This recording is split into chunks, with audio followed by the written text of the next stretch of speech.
Hello and welcome to Making Comics and Art with Peter Palmiotti. That is me of Human Art Studio. Where am I? Over there. Human Art Studio. And let's switch this up. Ba-ba-ba. How do I do it here? Oh.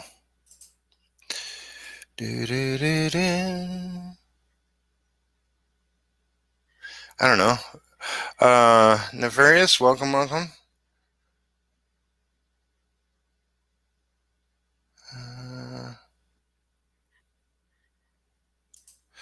There's a couple of people watching. As I figure this out, I will copy that and paste it over there. And that works. So if you want to come on and promote what you got going on. Oh, okay, right there. There. All right, here we go. Here we go. Now we're cooking with gas, and that's all. Yeah, let's do it that way.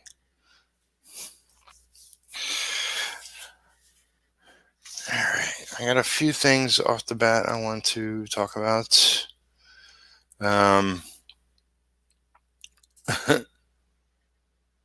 YouTube's making me wait until my channel's been verified for over 24 hours, so just hang in the chat. Good to see you, bro. Thank you. Thank you. Thanks for coming out and checking it. More of artwork in the house, in the chat. All right, so off the bat, I want to mention that the penciler, Richard Fuchsia, of my first issue of Retro, has a YouTube channel and has been posting for the past 4 months. He didn't mention that to me until I just randomly found out. He's a painter now, and that's why I'll be doing the artwork from issue 2 on. So you could go check out his work. The link is below the video in the video description box, and also a recent hangout that I got invited to, which was with Indie Vault, Breakfast Buzz, and that link is also below. Both have their YouTube channel links, so go subscribe to both of them. Rich is an awesome guy, and the Indie Vault guys are awesome, and they constantly have independent comic creators on their channel talking about campaigns and comics and all that jazz. So definitely worth a look. And that's not the only thing. Got my little cheat sheet here. I've been invited to a couple of streams. One isn't until September 7th, and that's with a fellow by the name of Enrique Lopez. And his Studio Magnifico. Hey, Marshall has joined. Welcome. Good to see you here. Yeah, so Enrique will have me on his IGTV, which I have yet to do a stream on IGTV with anyone. So that will be September 7th at 8 p.m. But I'm going to have him on my channel next week, September 9th. So you can come, and that will be my first time talking with him, learn all about what he's got going on. And yeah, just so you know right off the bat, doing this episode tonight, and I'm going to take a bit of a break until the 9th, where I'll be streaming again. Um, and Marv, I see you, and I will invite you in a second. So we got. Oh, so I'm doing a stream Monday with a YouTuber goes by the name Kami Mark. I know Russ Lynch has been on his show and other people. He's doing a stream celebrating actually Marshall's AAA community. So he invited me onto his stream, and that would be Monday at 5 p.m. So that would be very cool. I've seen a couple of his videos. He does some wacky content and comic book content, so it should be interesting. Then I'll be also streaming 2 days in a row. September 9th with Enrique, and September 10th, I'm going to have Ryan Wynn over on my channel. So some people may know he does a book for Oterna, and among many other things. So he has his own YouTube channel. And yeah, I should post this into my video as well, so people can keep better track of it all. But that's good enough for now.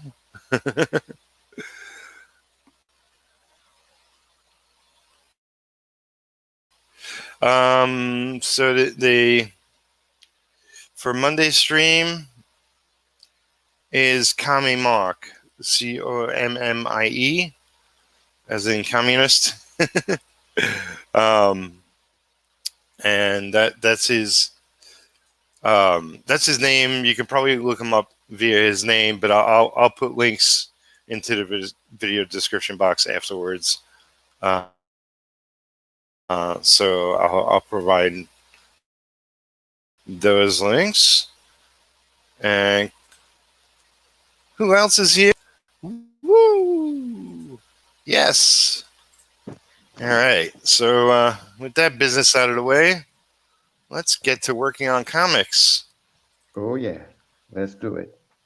Oh yeah. So I got to get about a but I I just stuck page 1 of retro behind there. Oh, my pleasure. My pleasure. How are you doing today?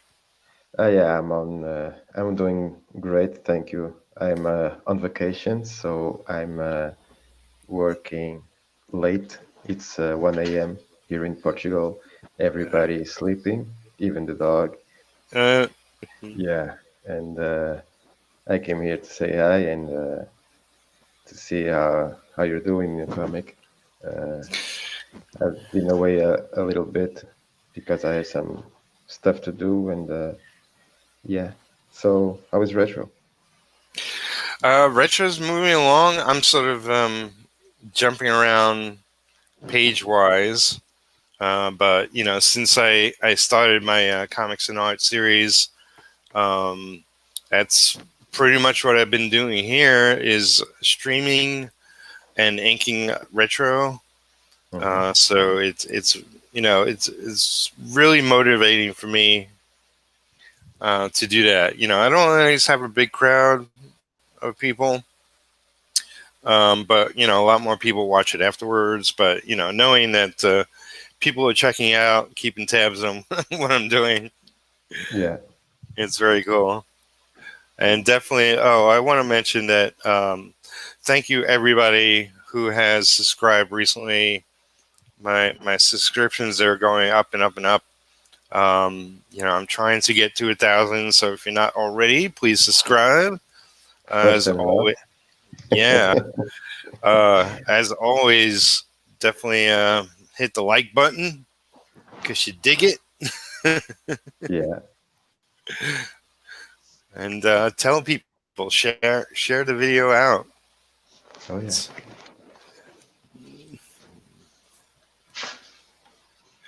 And Marshall says, "Hey, Mario." Hello, Marshall.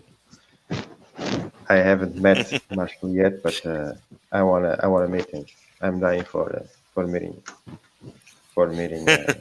Marshall. Yeah, Well, maybe he'll jump in. We'll see. We'll see if we can coax him in. yeah, I hope so.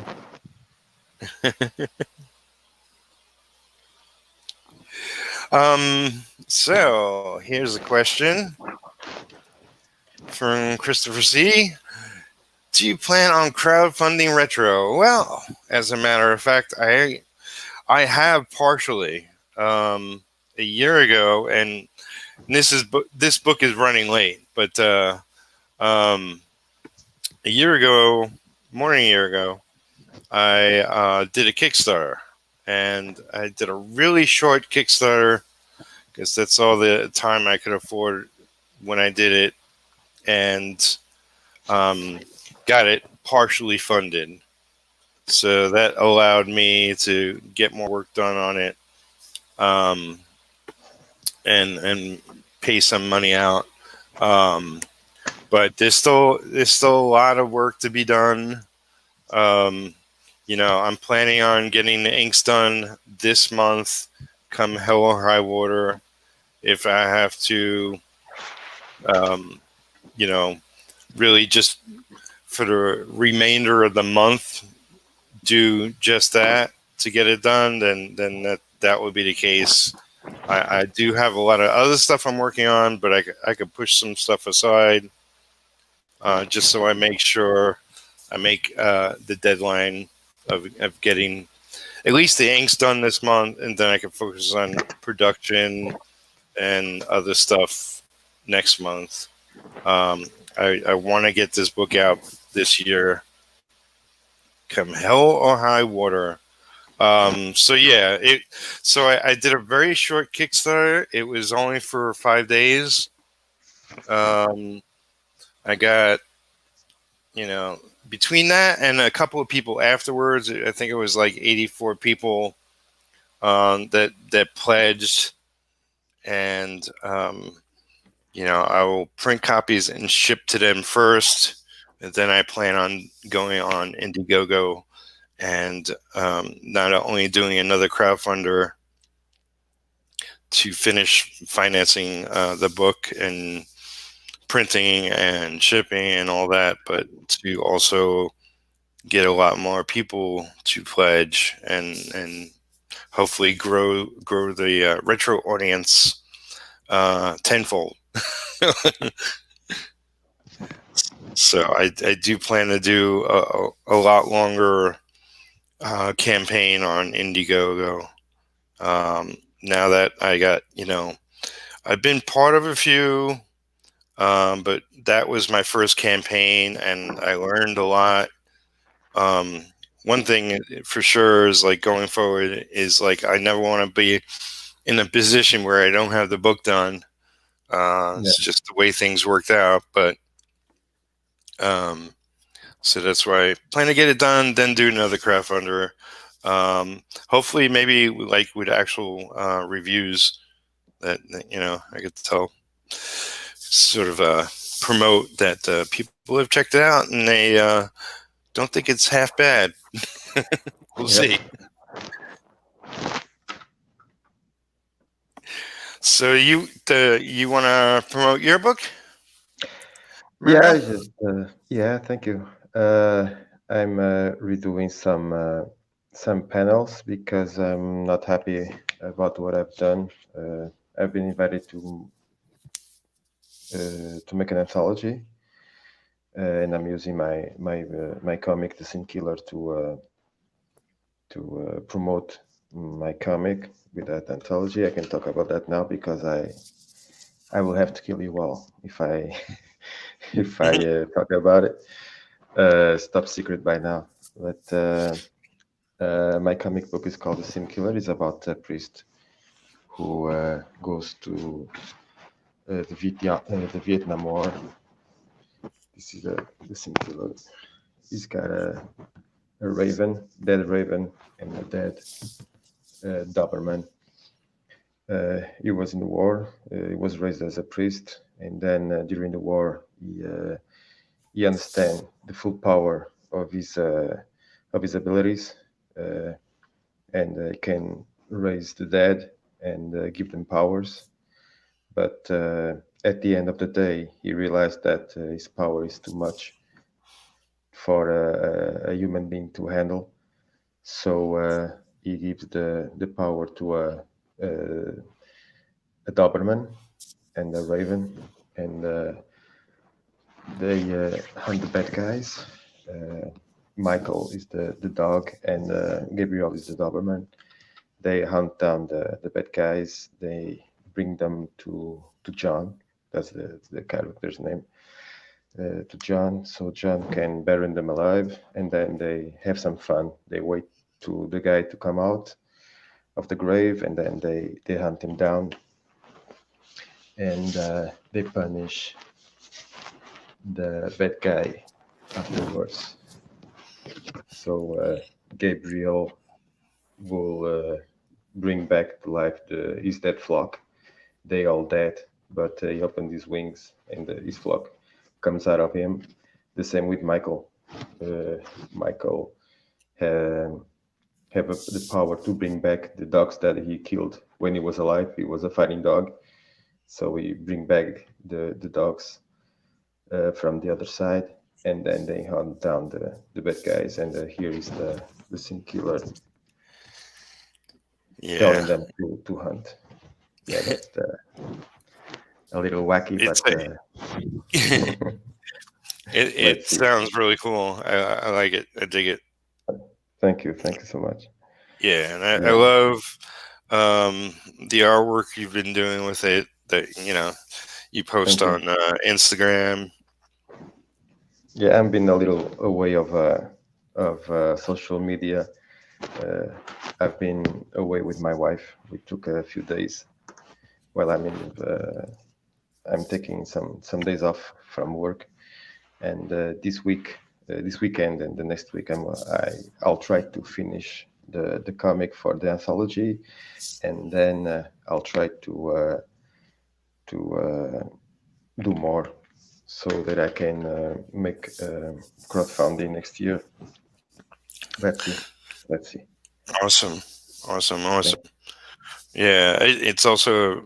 I mean, you haven't posted, but people can still go to your Instagram and check out your previous posts and look at a you. lot of artwork. You get the logo for your comic there, and it's Yeah, a really a friend of mine made that. He's helping me out because he's a graphic designer named Ricardo Freire. Is helping me out because my tablet and my computer died, so uh, I don't have the, how you say, the income to buy another one. So he knew that I was struggling to take this book out, and he offers me help.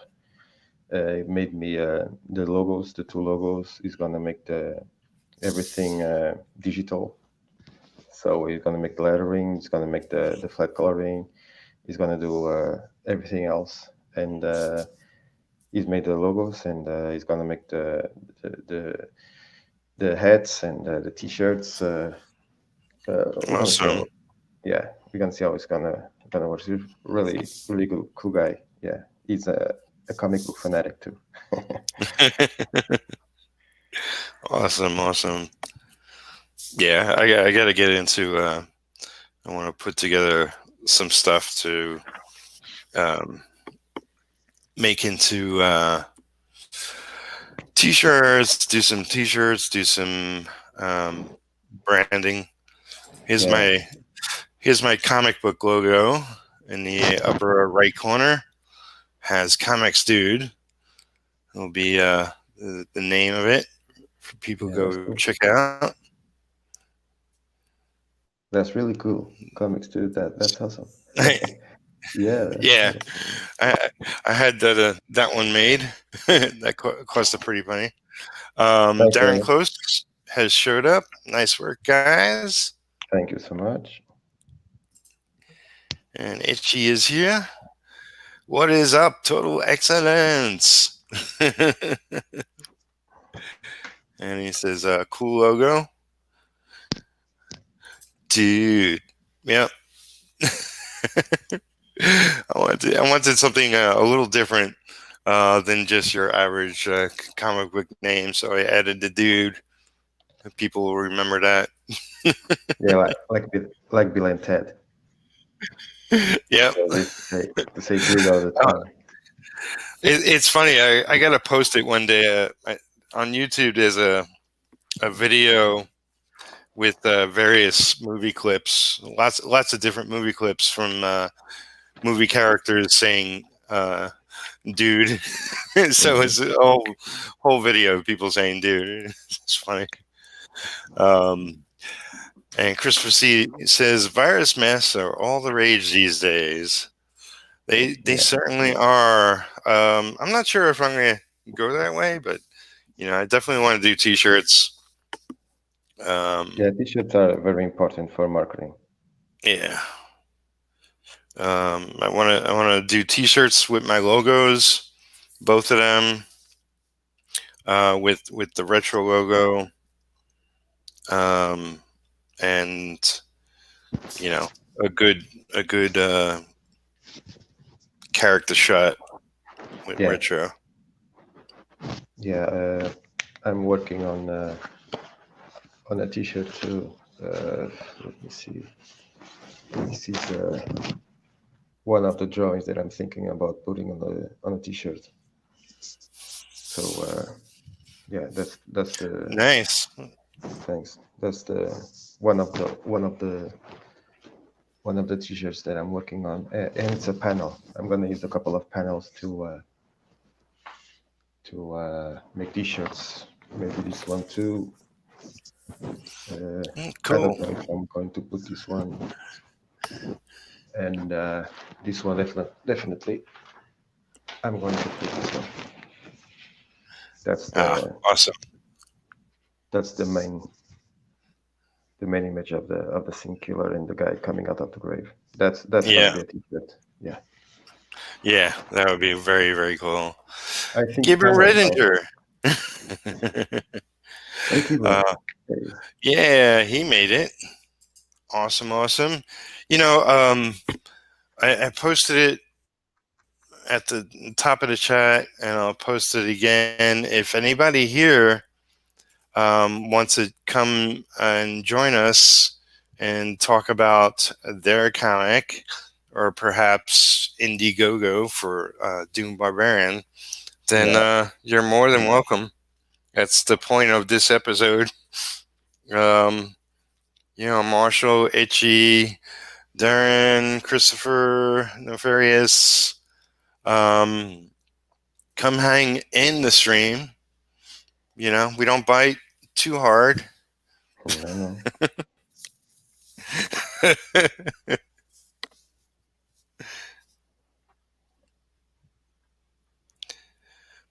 But yeah, I think things have been going pretty well. Um, as I mentioned at the top, I'm gonna have to take the weekend and a couple of days off from focusing on streaming and all that, and just get a lot of work done because I'm falling behind. Um, but it's good. I'm getting more opportunities and things are coming up. So Yeah, I the think mer- it's important to make live streams. I've been making a couple of them with the Indie Vault guys. They are yeah, incredible, and yeah, it's good to meet people oh when you yeah, do. yeah, yeah. I watched an episode last week and spoke with Randy, and he's like, Mhm. "Yeah, let me get back to you," and I was just watching the stream the other. Okay, the days of melding. What was that? I did it yesterday. I forget now. Um, this morning, I forget. Um, and yeah, this morning, I guess. Yeah, I saw that. Jeez. Yeah, yeah. And they said, well, just come on. So I went on, talked about my product, and um, you know, it's funny. Daphne, who's part of that gang, um, I've, I would say more known of her. I used to meet her all the time back in the day at comic conventions in New York because Okay. she's from New York and I'm from New York, and see her all the time with her comic and say hello, and picked up a couple of issues back then, and she's still working on the same book, and she posted the other day she's done over 1,000 pages on her book, and it's insane. Yeah, crazy. But, and now she has a, how long will you be streaming? As long as things are active here. Once everything dies down, then I'm outie. So probably at least another hour, I would say, for sure. Maybe longer if things start heating up more. Gibran says, "I will be in a few." Great. Awesome. It'd be good to see you, man. But yeah, it's indie vote guys are really cool and advocates for indie comic book creators. Yeah, Rob is awesome too. Yeah, and Randy, Varian. Yeah, all the team. They are great. Yeah, they got a real professional thing going on, and they're I guess you can watch them on Rake. What is it, Roku? Yeah, Roku. I don't Yeah, even have it, but I don't have that Roku. near. Yeah, but you can listen to them as a podcast. You can, so they got various ways you could check them out. Yeah, I try to watch every Tuesday the show. When usually I'm working, but Right. I wait till it's 2 p.m. here to our lunch is around midday to 1 hour, 1 p.m. But I'll work an extra hour just to say hi to the guys, and I stay with them a little bit, and then I'll go back to work. Yeah.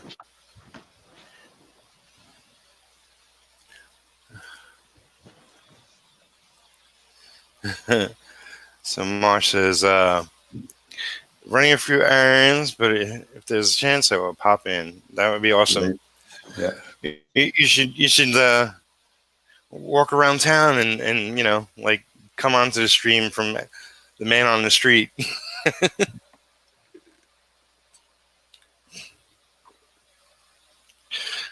That would be funny.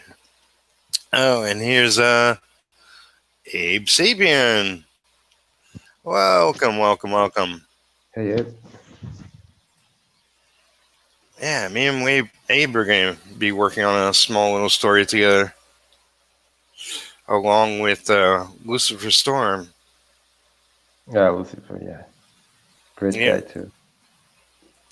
Yep. Yep. Check him out live when I can. I have to say that Lucifer is the main reason I know how to write a comic because his Ah, videos helped me a lot. that's awesome. Yeah,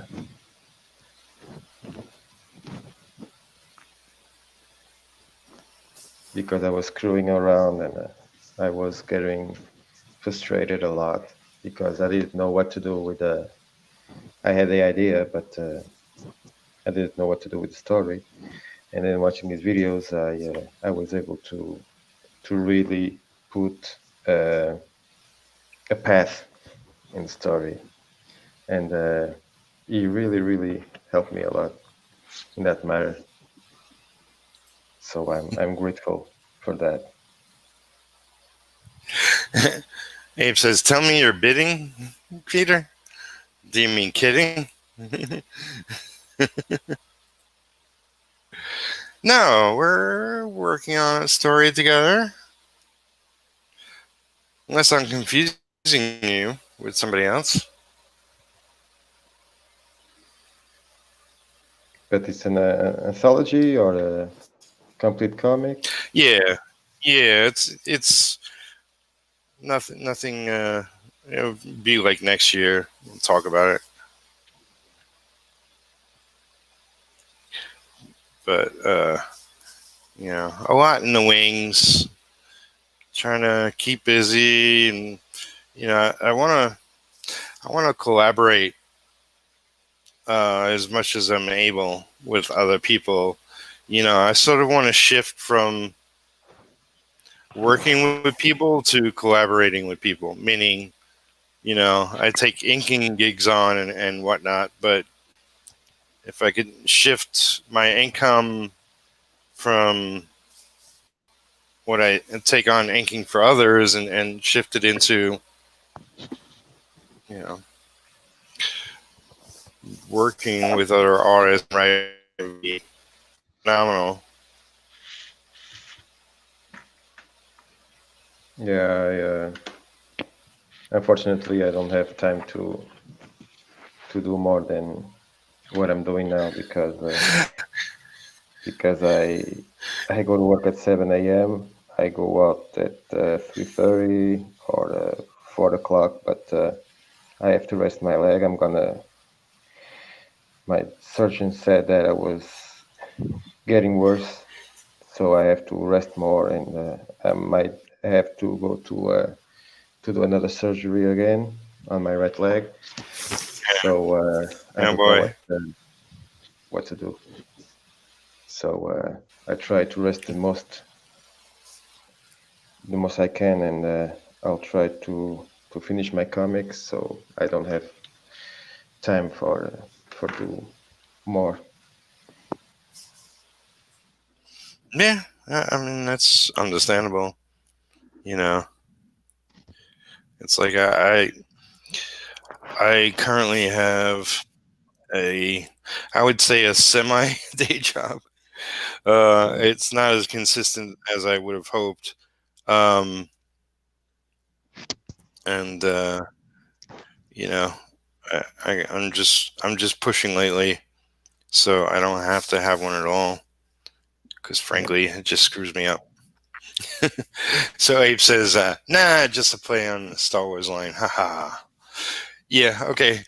I don't know if you could tell. I'm a little lack of sleep, so I, I might not know what I'm talking about half the time, but that's okay. Nefarious Mush, when we go to comic store, LOL. Yeah, I was on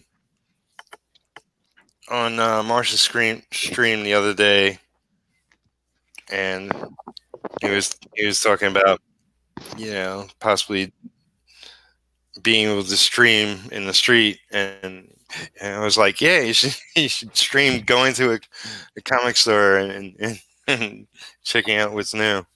It'd be fun. It's like I don't have a mobile unit. I can't do that.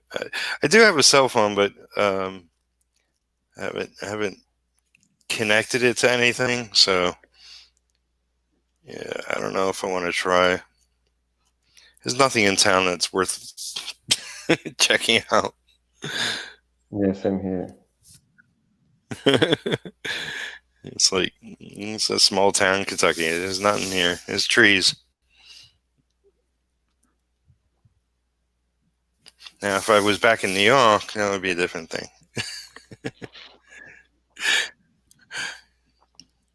Be plenty to show off.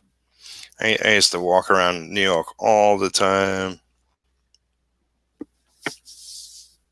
Yeah, that's one of the cities that I would like to to visit, Yeah, it's especially definitely. because everybody around the world watch those action movies and those series, and I would love to see those iconic places in New York. Where the movies were made, and Hell's Kitchen, Daredevil, and Brooklyn and Yeah. Queens, all those places where the superhero live, and yeah, Yep. that will be fun. Spider-Man and Cap. You know, Yeah, I'm from Brooklyn. Oh, really? I'm from Queens. yeah. So you were where in New York? I was born and bred in Brooklyn. Ah, Brooklyn. But it's yeah, it's I lived in Brooklyn. I lived in Queens. I lived briefly in the Bronx. I lived in Staten Island, Oh, and very briefly in Manhattan itself, actually. So I lived all around there as well. Good news on the local level. I'm not jobless as of Labor Day on Monday. Awesome. Congrats. Yeah, too many people are out of work these days. yeah. Uh, Here's to not being a starving artist. Yeah, absolutely.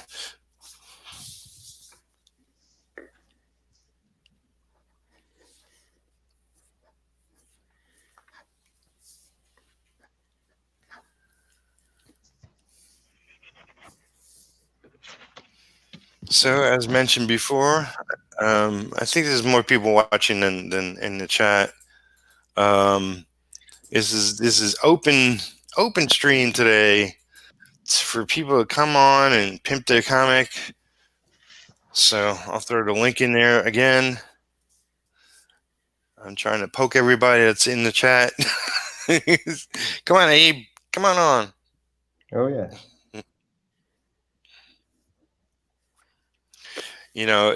It's like I don't have the strongest internet slash PC. Um, so I'm also curious how many people I can get on the stream before it starts screwing me up.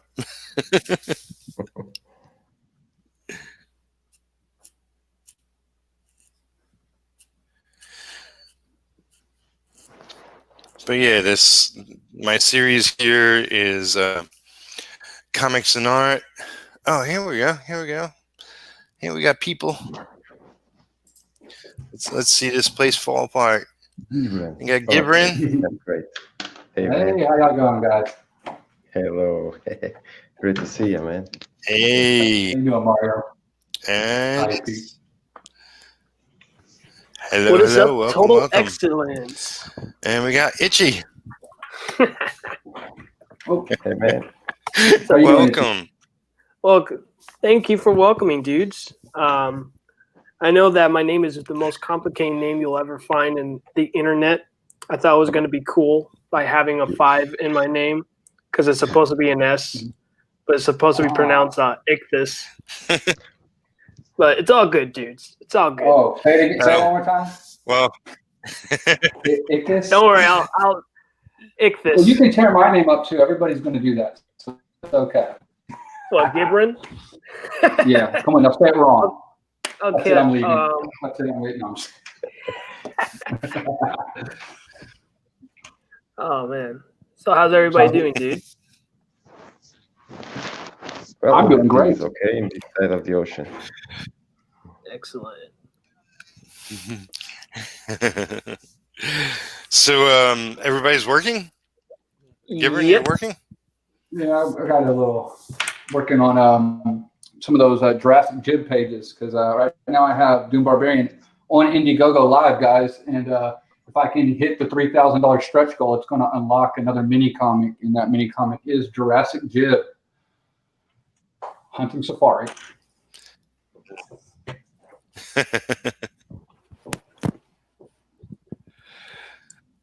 Well, Nefarious says, if I was back in New York, I'd be hitting Midtown Comics. St. Mark's closed. Yeah, I mean, St.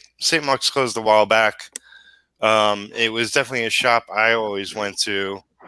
A very punk crowd lives down there. And yeah, if I ever visited, I was planning to go back to my favorite comic shops, and that was one of them. So it was sad to see it go. I think there's a Walmart there now or something. There's always a Walmart. That's heartbreaking, dudes. Yeah. Always a Walmart.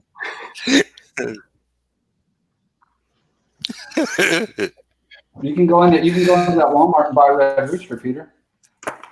Oh my God! You could buy There you Red go. Rooster to just feel the moments, just have the feels. Yeah, just so you have a comic. You can buy comics there. They got DC comics there too, don't they? Yeah. It's kind of like not necessarily like pretty much how we get it from LCS. It's just I don't know, just more of the demographic for the younger audience. Yeah. Well, what I saw, they had those bundle packs where they give you like 2 okay comics and a really crappy one in between it. Yeah, exactly that.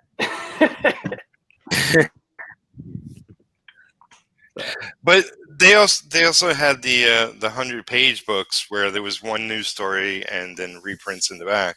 Oh, okay. But I guess all that is going to stop because DC isn't going to be printing, new comics. Oh yeah. Well, I mean, They're not even. I think they just only canceled so far what I've known is 3 titles. But I don't know about. I mean, Jim Lee himself says they're still gonna be making comics, but might change up the whole platform of how they're gonna do it. Yeah. I wonder what that means. I wonder if that means they're gonna push a bunch of digital stuff or what. Yeah, exactly that. They're gonna push more digital. I mean, I know they're gonna still maybe print physical copies, but they're going to be focusing more on digital just to make it more cheaper on their end from just pretty much just printing costs. Oh. Man, I guess I heard they were going digital, with all their monthly books and just printing trades. I could be wrong. Okay. Well, I guess they see something there. But I don't know. I hope it doesn't hurt the local shops much.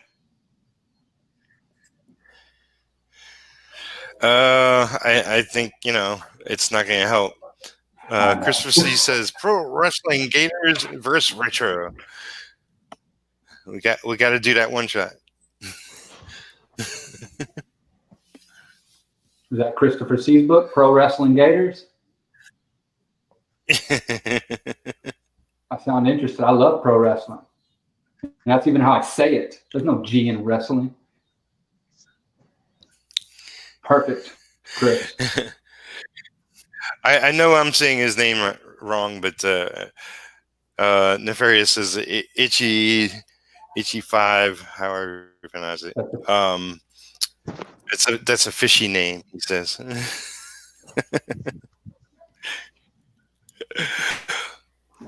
They're what is it?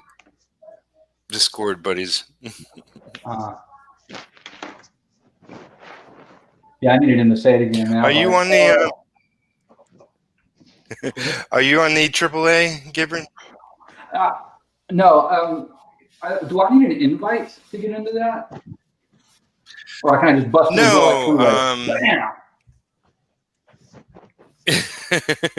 It's usually in Marshall's description box. A link to this Discord. That's your invite. Okay. If you're waiting for an invite that says with your name on it, Yeah, I am. I'm waiting for Jeff to say it's okay that I joined the AAA Discord. I'm gonna write it down because I'll go do it right after this stream. I gotta write stuff down or I won't get it done. I got kids, people. It doesn't work when you got kids. I love that background, dude. I like that you got the first page of retro back there. Like it peeks out every once in a while. Yeah. I was thinking, oh, maybe I can get a better shot, something that would like enhance the borders, but maybe it just works the way it is. Abe says, need that hard ration gib. It's the only way to say it. Wrestling. I love it, dude. I still watch pro wrestling, dude. It's like something I did with my grandmother as a kid. Believe it or not, it was so funny because So Itchy says, sorry, dude, something came up. Yeah, I bet. He said, sorry, dude, something came up. Yeah, we're on delay, so we're going to talk over each other. Hey, and I'm loud. So, what are you trying to do? You're trying to get as many people in here tonight? You're trying to crash your computer and bringing down the internet there? That's the goal. Well, you know, with just one person, there's a delay, and that's I think that's on pretty much on my end, and that's either because my internet's not strong enough or my computer's not strong enough. But either way, it's always been the case since I've been in Kentucky. I'm freaking delayed. Neffarious, back to Doom Barbarian yesterday. Does anyone have any other projects being funded?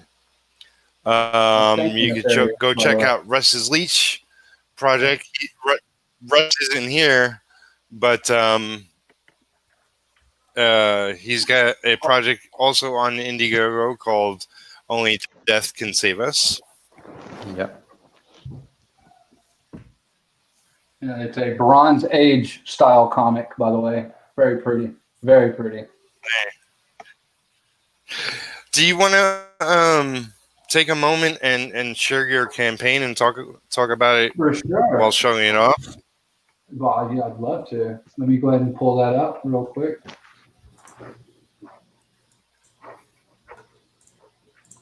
All right. And here we go. Let me know what you're sharing.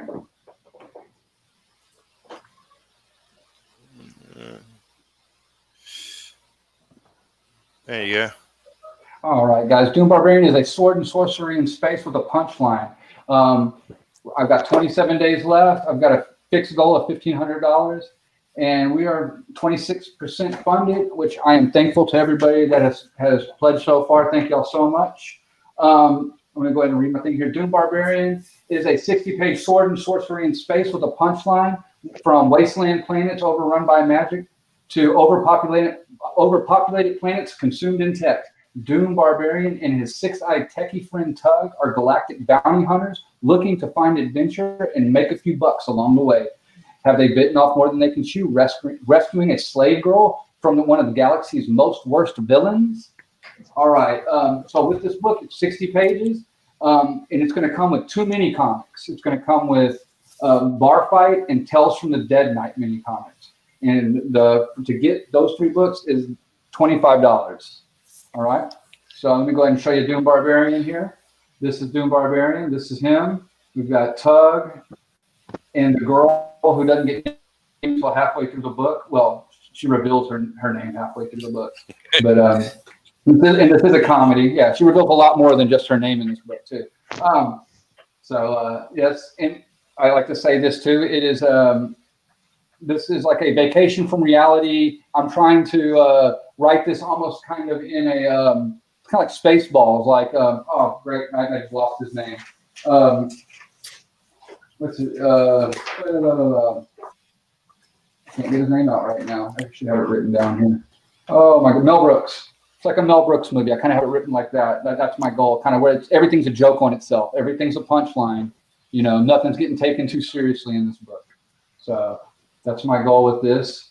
And this is the first 5 pages of Doom Barbarian right here. This page right here is what kept me from chatting for almost a month on on YouTube because apparently they didn't like her butt in the picture. So yeah, they got me there. And then this is Bar Fight. Bar Fight is a 6-page mini comic that comes along with Doom Barbarian, and is black and white. There's the first page, and yet my comics are not for children. I'm going to go ahead and say that they definitely they say some rude stuff at times, and like I said, there's a few crude drawn boobs every once in a while. So You need to know that. So, and then we've got Tales from the Dead Night, which is another mini comic that's added in. You're gonna get, like I said, 2 mini comics and a 60-page comic book. And this is Tales from the Dead Night right here. And then at $3,000, we will unlock a stretch goal for Jurassic Jib's Hunting Safari, which is the comic book I'm working on now. Because one thing I'll say is Doom Barbarian is 97% done. My wife is going to read it over this weekend. We're going to make some corrections, I'm sure, in the story, because I'm sure I didn't write everything perfect. So she's going to go through and correct a few things for me. We're going to make those corrections. I have one more page to scan in, and it's ready to go. Bar fight is done. I have to letter Tales from the Dead Night and Jurassic Jibs is what I'm drawing now. All right. And so that's pretty much what I got for you guys. And I can go through my tiers real fast, which are, like I said, $25 is going to get you the 2 mini comics with the 60-page book. For $50, you get a sketch card, the 60-page book, and 2 mini comics. And then I also have 2 original art tiers, one for an 8.5 by 11 painting, because I started off the painting smaller in the book, and then I went to a larger format midway through the book when I decided to change everything like I like to do. And so the original art tiers will come with the original art, 2 mini comics, and a 60-page book. So go check it out, guys. I appreciate it. I'm getting worse at this and worse at this every time I do it. Absolutely. That's awesome. I mean,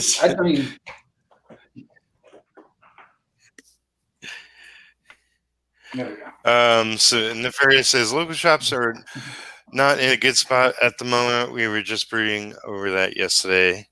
Yeah, I think, Yeah.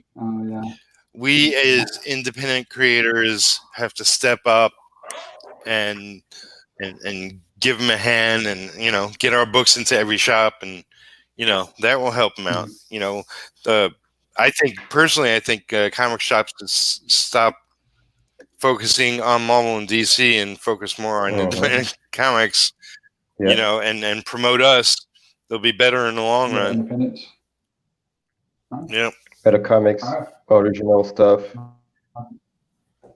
Yeah. And it will be like I we watch their back, they watch our back. Not that bullshit that Marvel and DC are putting right now, the forced diversity, the agendas, all that crap, and that's killing comics. So indie is the way.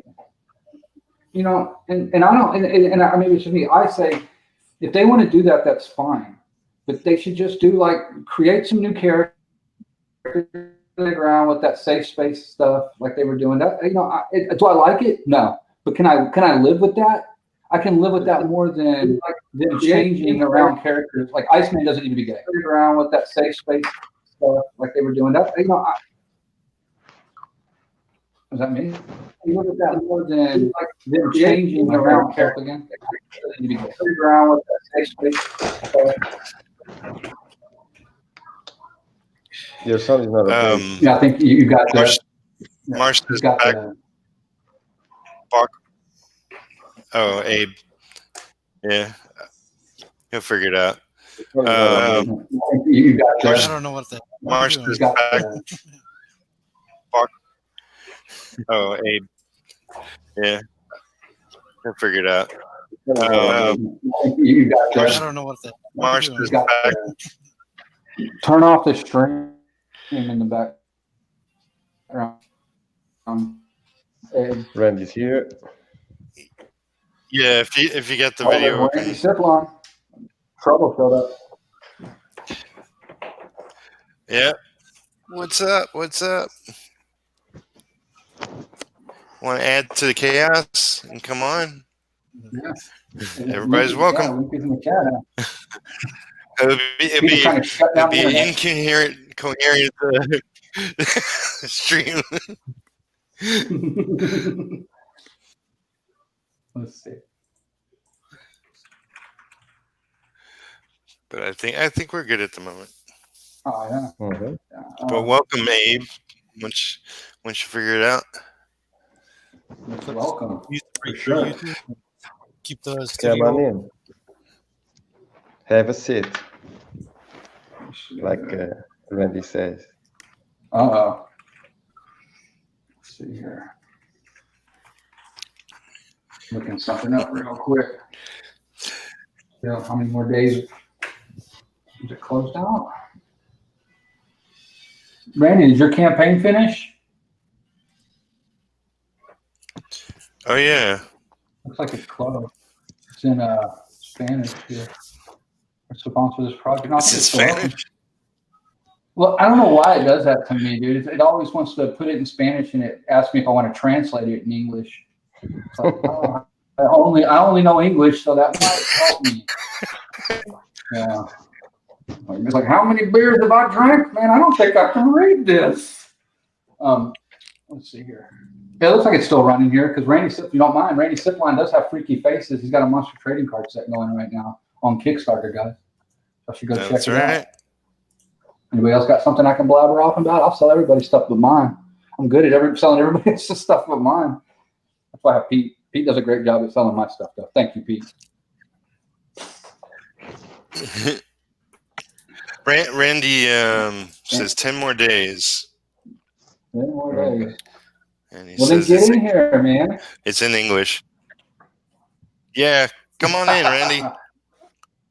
Just pop in. Trying to shut Link the is screen in down. the chat. This is how Pete's going to what's get the better name? internet. Freaky Faces on Kickstarter. And I believe it's funded, right? Correct? Yes, it is funded. Now I got it pulled up right here. It is funded. He's he was going for $1,200. He's at $1,795. It says 10 more days. On mine it says 9. You're a day behind, Randy. Congratulations, man. Yeah, man. It's really nice. Yeah, awesome. Mm-hmm. Yeah.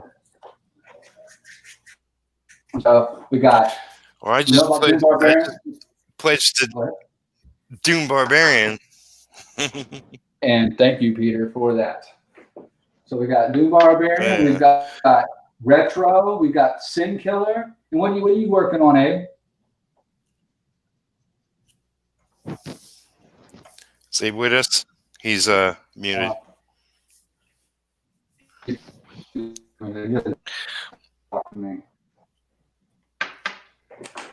She's refusing to talk to me. He's like, I'm not talking.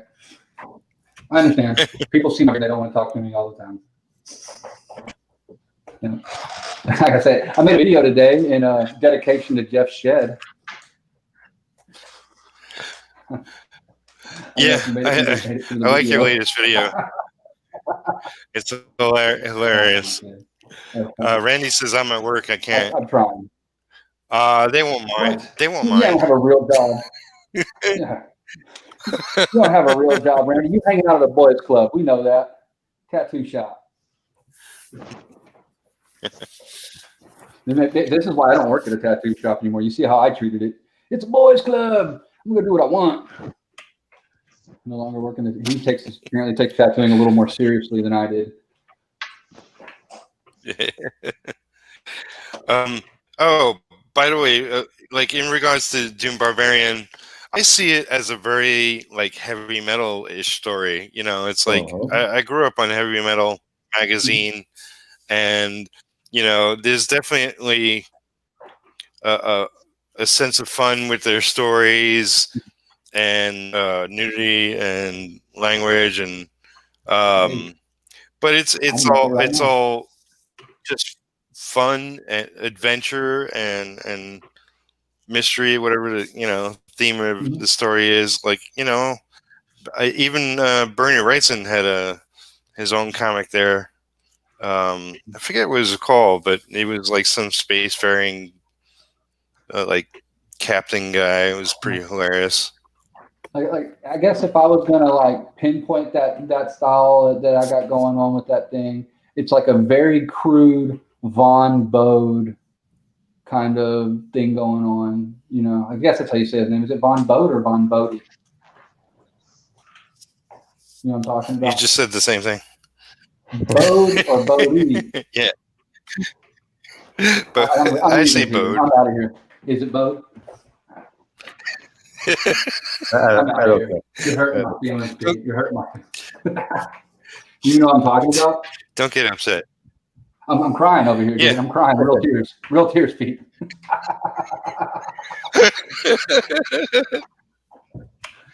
Oh man, oh, I like that. I like that wing, that raven you got going on there, Mark. Sorry. I like that raven's wing a lot. That is a raven, right? Well, I'm looking Yeah, at yeah. it right now. Yeah, That's yeah. yeah, that's a raven. Yeah, that's Gabriel. Okay. Oh, Beautiful. Thank you. Marsh might know. He says Yeah. Bodie. Thank you. Uh, Yeah, like that. I mean, Maybe that's how Wikipedia says it. they're always right. Fact check it. Fact check it. I'm getting out fake news on Bode, Von Bode. His son basically took over his mantle, I guess, and started basically draws exactly like him. Yeah. Yeah, I like his work too. You know, I mean, I don't really follow him, but you know, I saw a bunch of it and it was like, oh, that's cool. You know. You know. I'm not But sure your how old you know, he is. like your work is also it's also very Bisley-ish. And Bisley is definitely like, you know, outrageous and fun. yeah. Silly. You know, everybody likes to go Frazetta off of Bisley, but I also see a lot of Richard Corbin in Bisley, and I love Richard. I mean, I love Frazetta, but I also love Richard Corbin. He kind of, Yeah. I felt that's almost like where Bisley got all the bright colors from, you know. So I like Dan Mutant World and Mutant World, yeah. I mean, heavy metal. I mean, all that stuff. I loved all that stuff. And the Mutant World too, or Son of Mutant World, I think is what it was called. They were all really good. Something about 70s comics like that for me. They had, I don't know, they had like this life to them. And just loved it because it's like they kind of had they had like a cartoonish feel to them, but they obviously adult type, you know, scenarios and stuff. I don't know. Marsh says that's how Vaughn said it. And That's more. Mark Bode is great. Yeah. Bodie. Yeah. Sorry. Right. I'm gonna show up. You get in here, Mark, and start yelling at Peter for saying that name wrong. I don't know. Yeah, I mean, Mark kind of got screwed though. Vaughn got a really cool name. I don't know. Mark, his name should have been like, I don't know. It's a cool name. I'm trying to think. What would we like? Dweezil, like Dweezil's Apple. We need more Dweezils in the world. Yeah. Moon Unit. Yeah, but who is Dweezil's father? Frank Zappa. Yeah, Frank, a very basic name. It's usually like it jumps a generation. It's like the parents have the normal name and the kids have exotic names. If the parents have exotic names, then kids have normal names. Except from my family. If you like if you like 70s comics, I suggest you take a look at this beauty from 1975. Look at it. I'm already in love. This is fantastic. This is a French comic book about a guy who's blonde. So everybody thinks that he's have superpowers, but he's just an intelligent guy. Is he pimp slapping somebody? Is that Kazar? What was going on? Sorry, I can't. I barely can hear you. Sorry. I almost can't hear you, Gibran. What you said? Oh, I say it looked like that guy was slapping somebody on that one panel. Ah, yeah. That's you. He came across. Yeah, he came across just some giant guys. So this guy is like MacGyver from the prehistoric era, and this is amazing. The artwork is just beautiful, and I fell in love this when I was a little kid. My father gave this is my first comic. I believe this is my first comic because my father was I think he was a comic book lover. I have just a couple of these beauties and a couple of other French and Belgium comics. This is amazing. If you have the chance to see this, online, I love that this is cover. great. That is. Yeah. Rahan, Yeah. nice. Check them But, out. Usually, the funny is, usually I would like that in black and white, but I like the like one colors over the stuff. Usually, I would be like, oh no, color, something like that. But the colors really look nice in that. They work real well with imagery. It's a newsprint. This is newsprint. Definitely. This is great. Beautiful. If you have the chance, There take a look at this. And from the 70s, don't look at what they have done from the last 20 years, because they made a reboot, and it's awful. Everything is awful. The artwork is awful. The stories are awful. But if you have the chance to look at this run from the 70s, take a look. It's amazing. I picked up. Fantastic. Unfortunately, I just got a couple of them. I picked up a lot of comics. I think we're losing Pete. Comics back Yeah. in the days, and you know, this is time. Am I going in and out? Yeah. Yeah. I guess You're I am. tapping Yeah. it. Christopher C's comments great. Prehistoric MacGyver. All right, you rub two sticks guys together. just talk. Oh man. Yeah, I love stories like that. And that last cover you showed was so dynamic too, like with that mammoth kind of coming at him. Oh man, there's so much action in that, you know. Yeah. Look at that! Look at that! You don't see covers like that no more. No, all you don't. those warm colors all over the place. Oh, beautiful. And the colors are insane. The glowing are insane. So yeah, I mean, look how beautiful these colors are on newsprint. You know, some people are like, can you get real bright colors? Dude, those are, and that's printed in the 70s, huh? Yes. Look at that. Incredible. Yeah, it's beautiful. Just incredible. Love that shot there when he's laying on the stone with the dagger between his legs, and the guys in the background. That's sick. Oh, yeah. That's sick. All glowing like that. Yeah. Beautiful. Yeah. Thanks. Abe didn't like it. He said, "I'm out of here. I can't do Rahan." No, I dropped them out. I'm thinking maybe 3 is the max, because if I'm so delayed, and he wasn't talking anyway, so he might have been lagged out so hard that he couldn't. All right.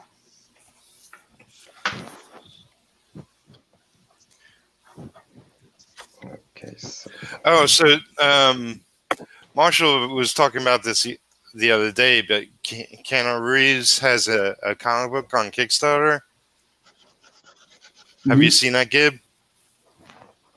I saw some people talking about it. I haven't gone and looked at it. You know what it's called? It's spelled funky, but you know what it's called? Huh? It's Berserker. Not. Oh no. I was thinking of posting it up.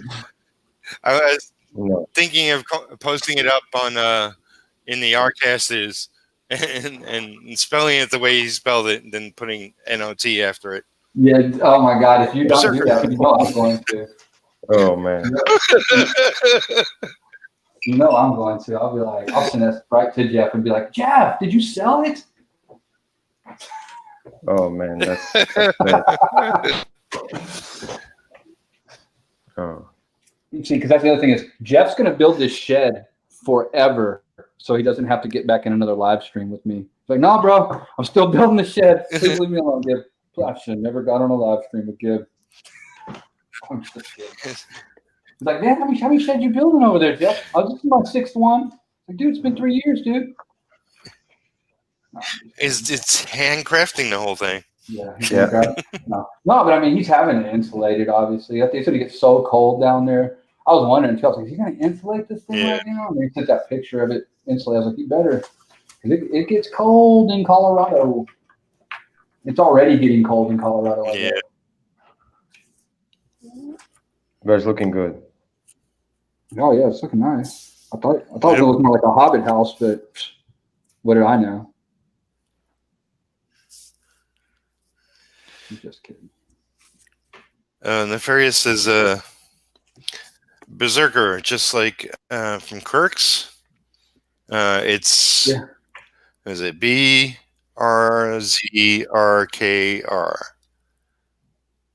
Well, on Clark's, they got that Russian guy or whatever. He's singing that song, Berserker, Berserker. I don't know. Christopher C. It's hey, a good shit is a beautiful thing. Mm-hmm. And Abe says, "My computer sucks." So mine is dead. It was good to have you on in spirit, Abe. Yes. Maybe in the future it will work out. You know, I get frustrated because my thing is limited. I mean, this is why, like things are delayed, things are, Mm-hmm. But then, it's funny. I watched Miley Cyrus, I guess it was an Instagram story or whatever. I wouldn't admit that. Okay. And she was bitching about not, her internet being crappy. So Mm-hmm. it's like, it's like, I always thought if I was rich, I would get better internet, but apparently it's not the case. Not the case, huh? Some places you just can't. Well, I figured what you were doing here is you're trying to take down the internet, so they'll have to improve the lines to your apartment. Like, I can't even do nothing. Everybody complaining. I take it you don't have that. What is it? Like optical lines or whatever they were putting it. Fiber optics. No. They didn't put those in Kentucky yet, I guess. No. I have that, and I still have problems. Yeah. Yeah, I have those fiber optic whatever, and I still have problems with the internet. Yeah. I have solar panels on the roof, and nothing helps.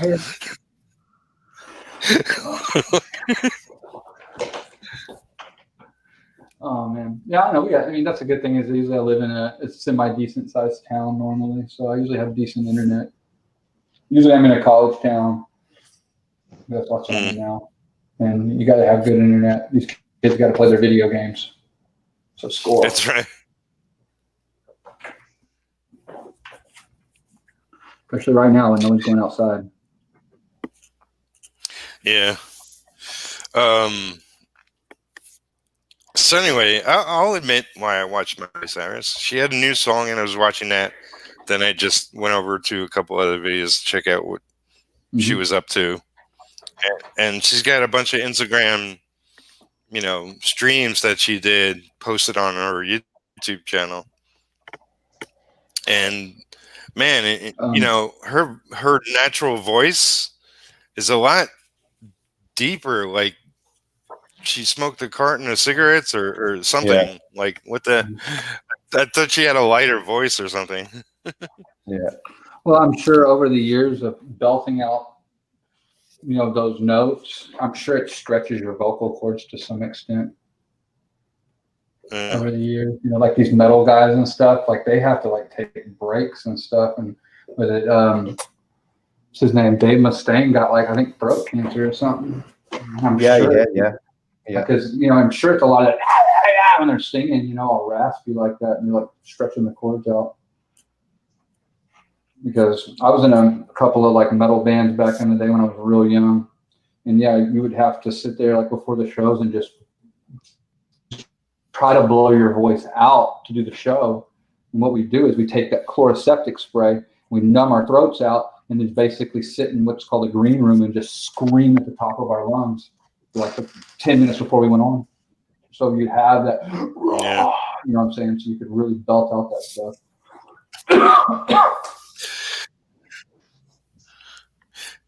But I was very happy to see that she had a catio. A what?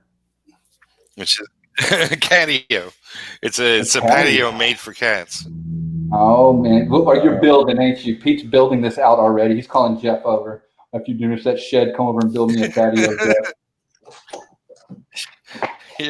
Get on it. Get on it.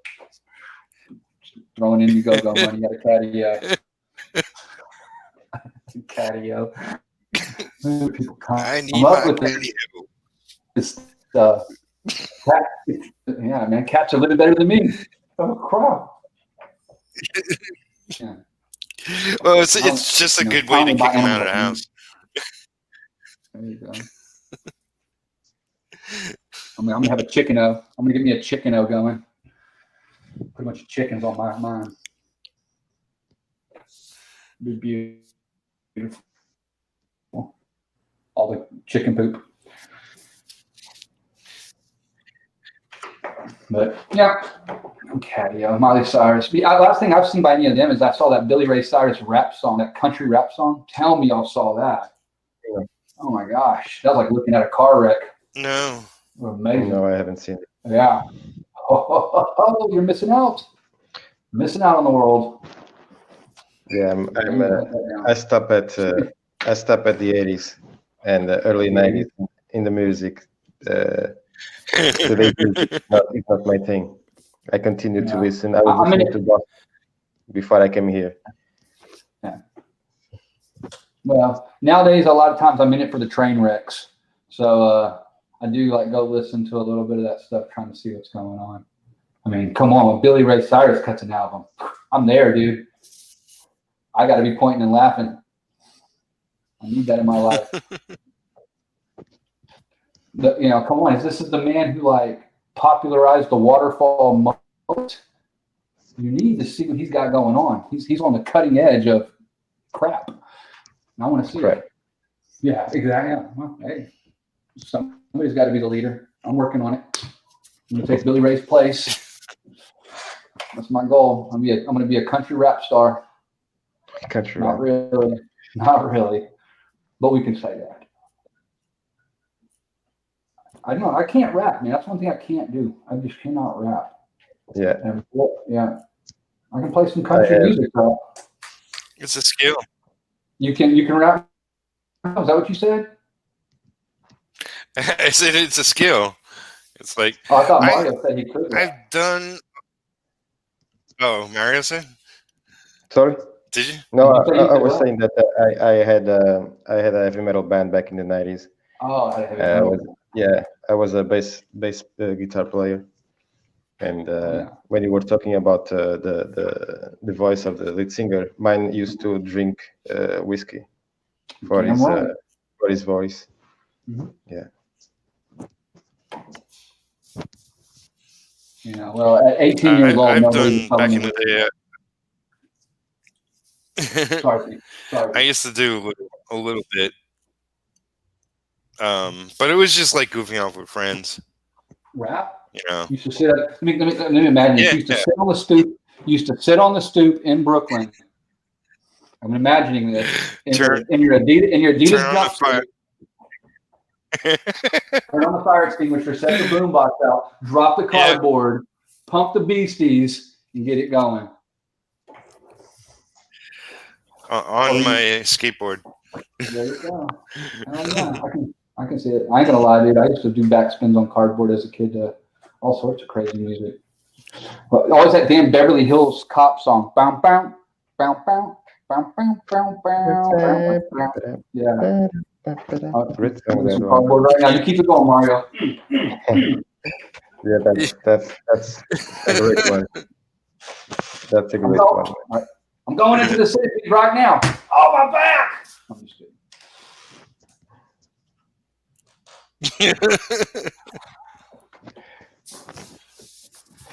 But, yeah, man. I remember that. That was great. I remember. I transitioned. Like, went from listening to. I caught myself when I was going to say that. I went from listening to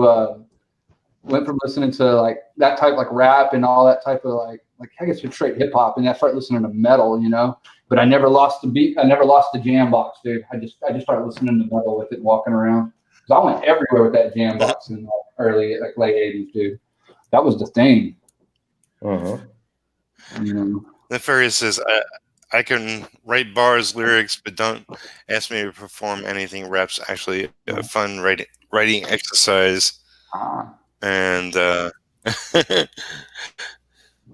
and we all know Pete secretly listened to NWA back in the day. Oh, you know, Easy does it. You're an Easy fan, weren't you, Peter? Easy E. I can tell. Yeah, he died, I right? like, Easy you know, E, I think he's dead. Yeah, he's dead. He died of AIDS. Eminem. Yeah. Eminem, who's I like that? Eminem.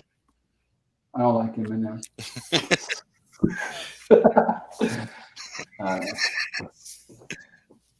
I don't know why. I just never really got into him. I guess he was kind of after my time, or I was already, I guess, into heavier stuff by that point. Maybe I was kind of falling out of rap by the time Eminem showed up. But like, I was big into Easy E, NWA, that whole thing with Ice Cube. Run DMC. Yeah, we say Run DMC. Yeah, Run DMC was great back in the day. Yeah, I love Run DMC, stuff like that. I was doing the Humpty Hump. All that great stuff. Yeah.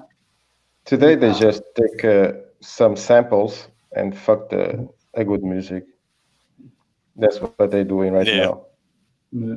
They just take a great music from the 70s or 80s. They just put some whatever words they put there, and it's not the same. Yeah. They don't. Who is anymore. it that did Walk This Way as a rap or something? Yeah, it was Run DMC. Aerosmith and Run DMC. Yeah, that was good. Yeah. And then we had Anthrax with Public Enemy. Yeah. Anthrax and Public Enemy got together. They kind of that whole metal to rap thing. That was good. Yeah. That was legit. Yeah. That was good. That was legit. Yeah. It helps that I was a thrash too. I was all into Anthrax and all that stuff back then too. So it was really exciting. Yeah. Now everything is just fabricated, and it's not like stuff used to be. Oh yeah. I mean, even the bands from then, still having a rough time. Like, it's not like I wouldn't go see Metallica nowadays. That's for sure. It's just not my thing. Yeah. No, I never was a Metallica fan. I was the other side. I was in the other side. I was always a Megadeth. I like Megadeth too, but I really liked, my favorite Metallica album was Garage Days Revisited or whatever, where they did all the cover songs. The first one was my favorite album by them. And it was all cover songs. So I like that. Yeah, I was a big Megadeth fan. I'm trying to think, like the band I really was like all about was DRI, Dirty Rotten Imbeciles. No, I don't know that one. I gotta check that out. Yeah, I was big into them. What did you? I listened to the radio. So I listened to the radio a lot, so I don't remember like all the bands and whatever. But I mostly listened to rock growing up. Beatles and the Cars and Billy Joel and I mean all the groups, Styx, 10cc, Smiths. I mean, like just eclectic, a lot of stuff. I'm not even going deep here. I'm just like picking out Go on. names that I remember. There's a lot of female singers. Pat Benatar. Yeah. I don't know. Oh, Kate Bush, I loved. PJ Harvey.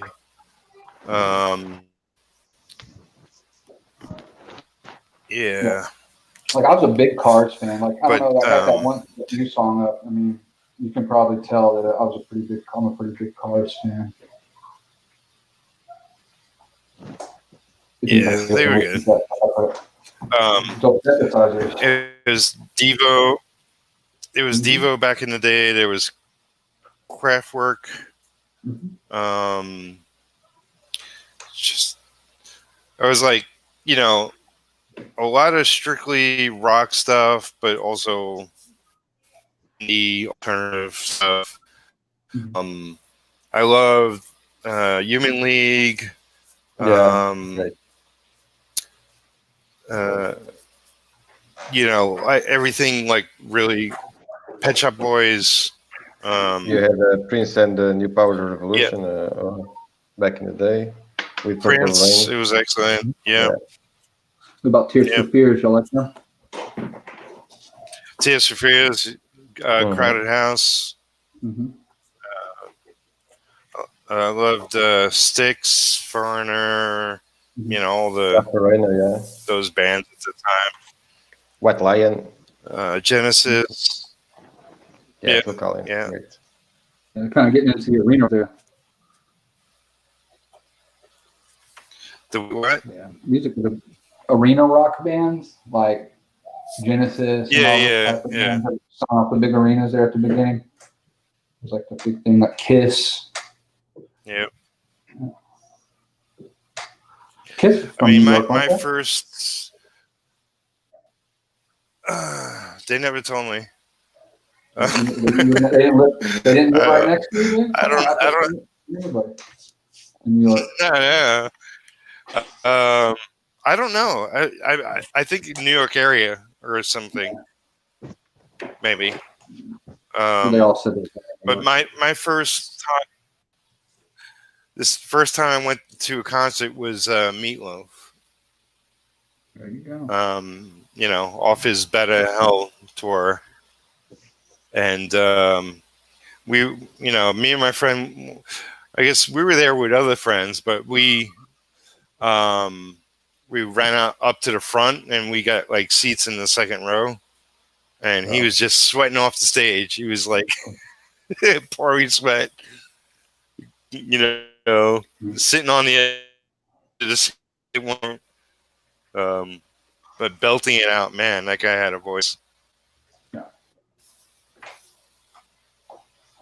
My first show, man, got me thinking. My first show was Sepultura on the Beneath the Remains tour with Obituary. Oh my God! And I was like 15 years old, and he was in the pit. Do not get in the pit. And so what do? I get in the pit, and this is like it's got like an open ceiling in this place. We had rafters, and people were climbing up the PA system and like scaling across the rafters and dropping into the pit. And I had a dude like kick me clean in the head, man. Basically, almost knocked me out. First concert. It was a beautiful thing.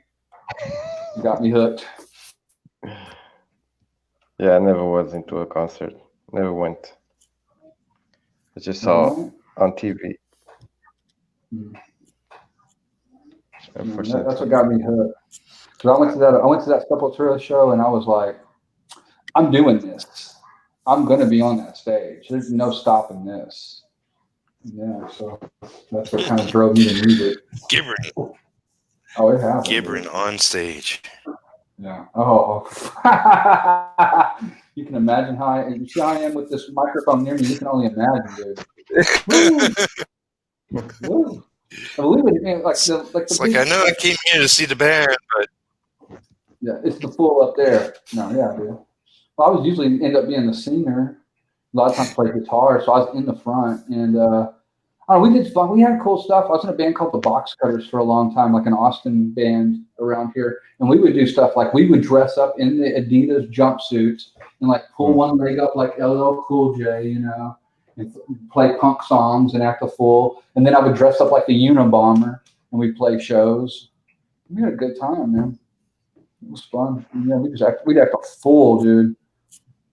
You know, we had a good time. You know, alcohol did help the situation. Or didn't. But yeah. I love actually singing, but I just do it, you know, in my own home. You hear that? Peter's going to start dropping YouTube videos of him singing in the house. That's what I heard, people. Stay tuned. Subscribe now to Peter's YouTube for this. Got you, Pete. That isn't really going to happen, but subscribe anyway. Yeah.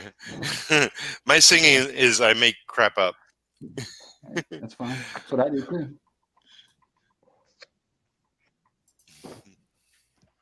Because I never remember words.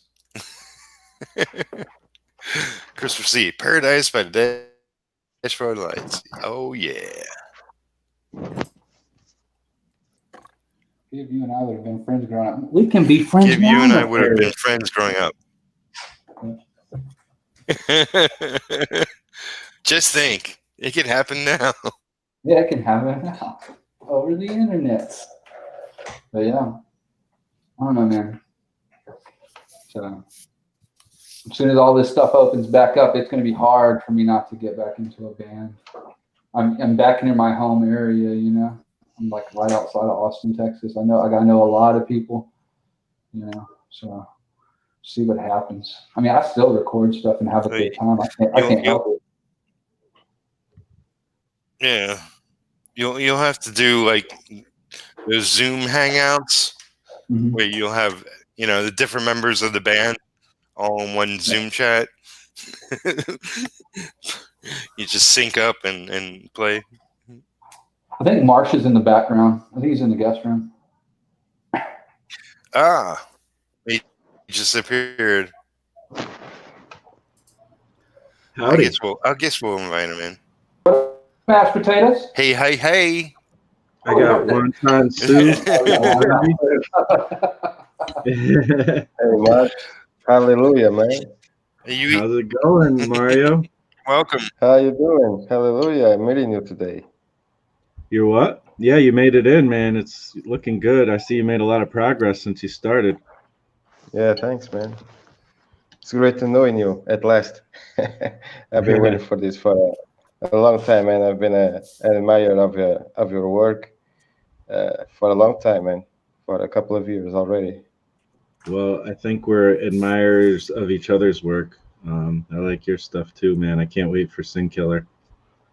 Yeah, thanks.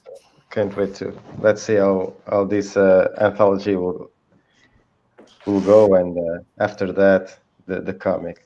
Let's hope for the best. Nice. Just keep moving, dude. Jump. So what do your cats think of your singing? They look at me weird. much like any people that happen to be around. Well, that's even when you're not singing, though.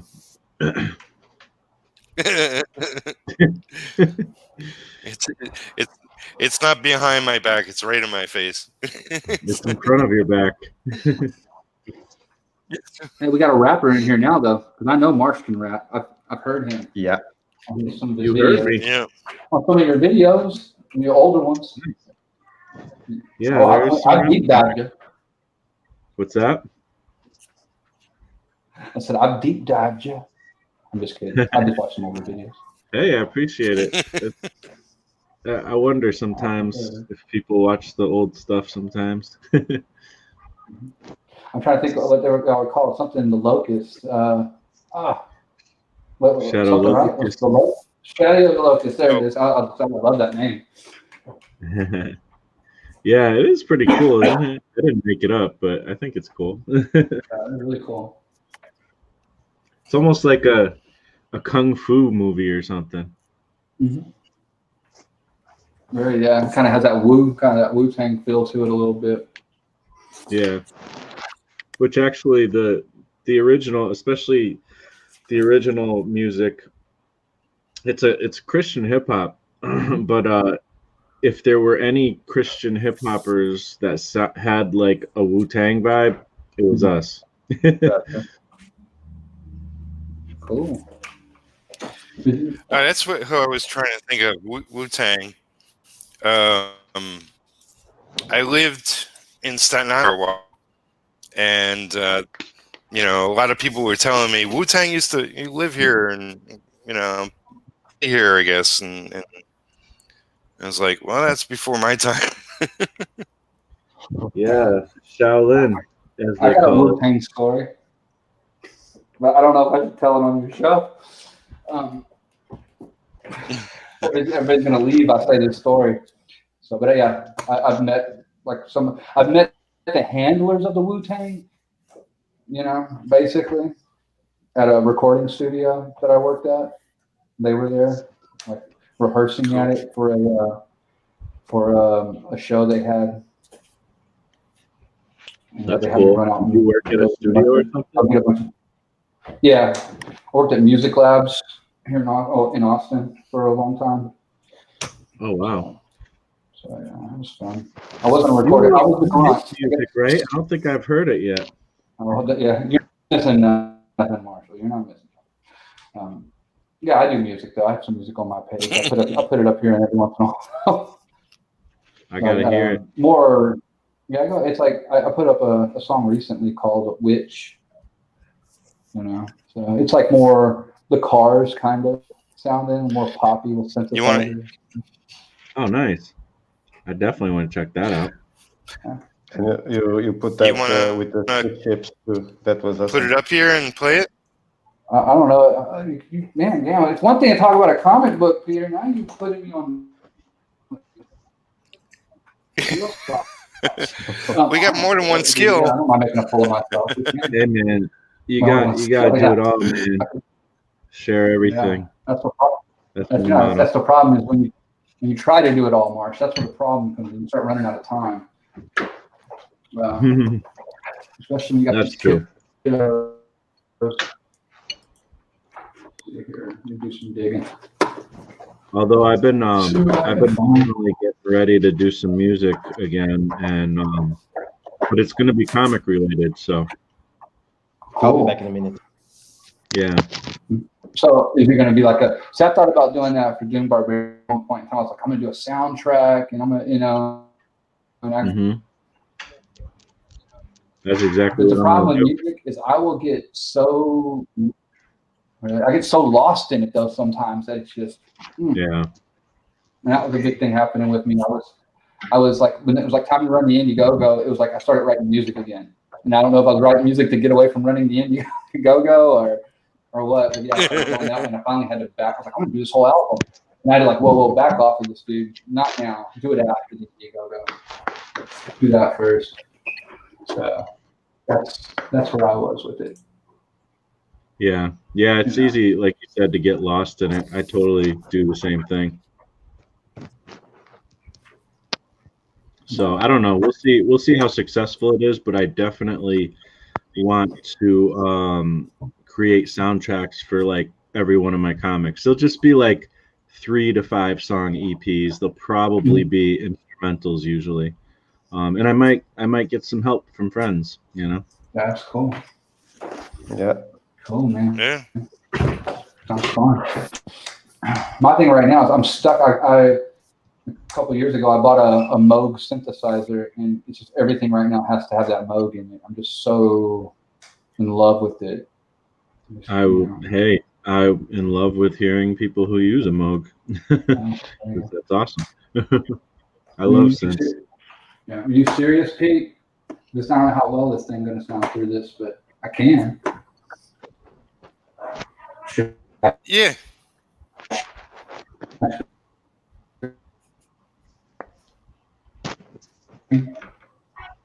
Taking full of you. I'm sharing. Let me know when you're sharing.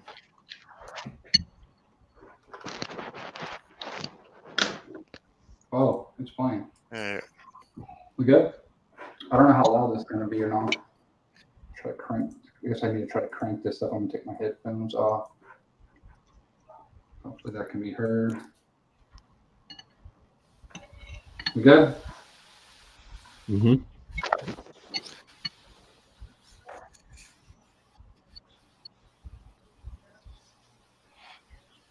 just waiting.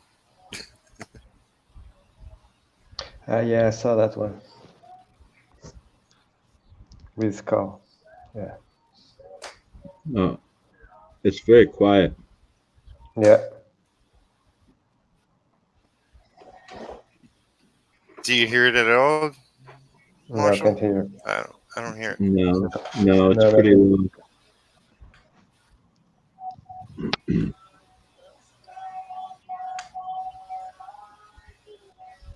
Uh,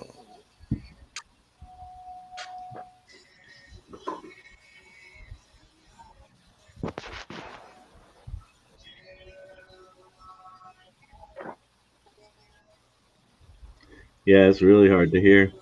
Yeah. Is it on your YouTube channel or something? Is it? Yeah, they're all on YouTube. I mean, I even have, because there for a while. Let me turn this down again. Now I turned all that up last in my ears. Yeah, you should go to my YouTube channel. It's all there. I also there for a while. We were doing birthday songs on Jeff's channel.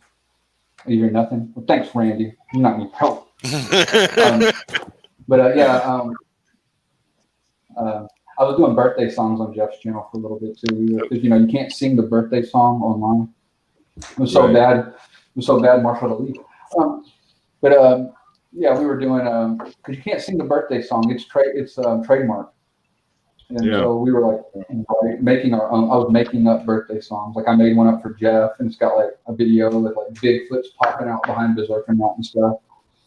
Nice. It's a crash. So do some fun stuff. That's And fun. Frank Salazar got a birthday song. Sweet. And, I did one more. I was like, oh my gosh, man, I'm gonna have an album of birthday songs here pretty soon. They're all real short. We'll keep it, just real quick. Yeah. So, and fun to do. That's awesome. That sounds fun, man. We were getting so lost in all these little animations there for a little bit, me and Jeff, that we were just kind of like, we were finally at a point we had to kind of drop some of that stuff because it was just almost needed extra people to make it happen, Yeah. What's the plan as far as getting the show back going? Is it going to happen soon or not yet?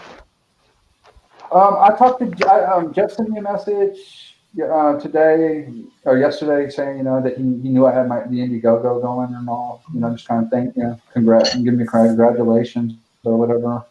And he's basically just trying to get the it sounds to me like he's just trying to get the inside walls up, so because his thing is he didn't want to start shooting videos in that thing and get cold on him because he's in Colorado and it's going to get cold. So you're up north, I'm sure you know. You don't want to go back to episodes and hear the story about how this all came about. If he talked about it, because I didn't even know he was moving. He's been in that trailer forever. Yeah, he got a house. Like we were in Colorado. I was like just a couple towns over from him, and we ended up buying this house in Texas, and we moved out. And he was like, he got him itching. He's like, man, maybe we can get a house. And, they found a house, and now they're moving. So nice. But and I want to move. Talking to people. I was just hearing some people today who some comic guys who live. One of them, Doug Garrett. He lives in Tennessee, and I think my buddy Jason Muttman lives either in Tennessee or near there.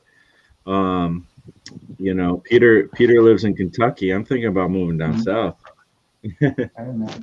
Cheaper, I'm sure. There you go. Yeah, I'd like to stay in a red state. I think I'll feel safer if I was in a red state. Personally. Not to bring politics. I feel you. I feel you.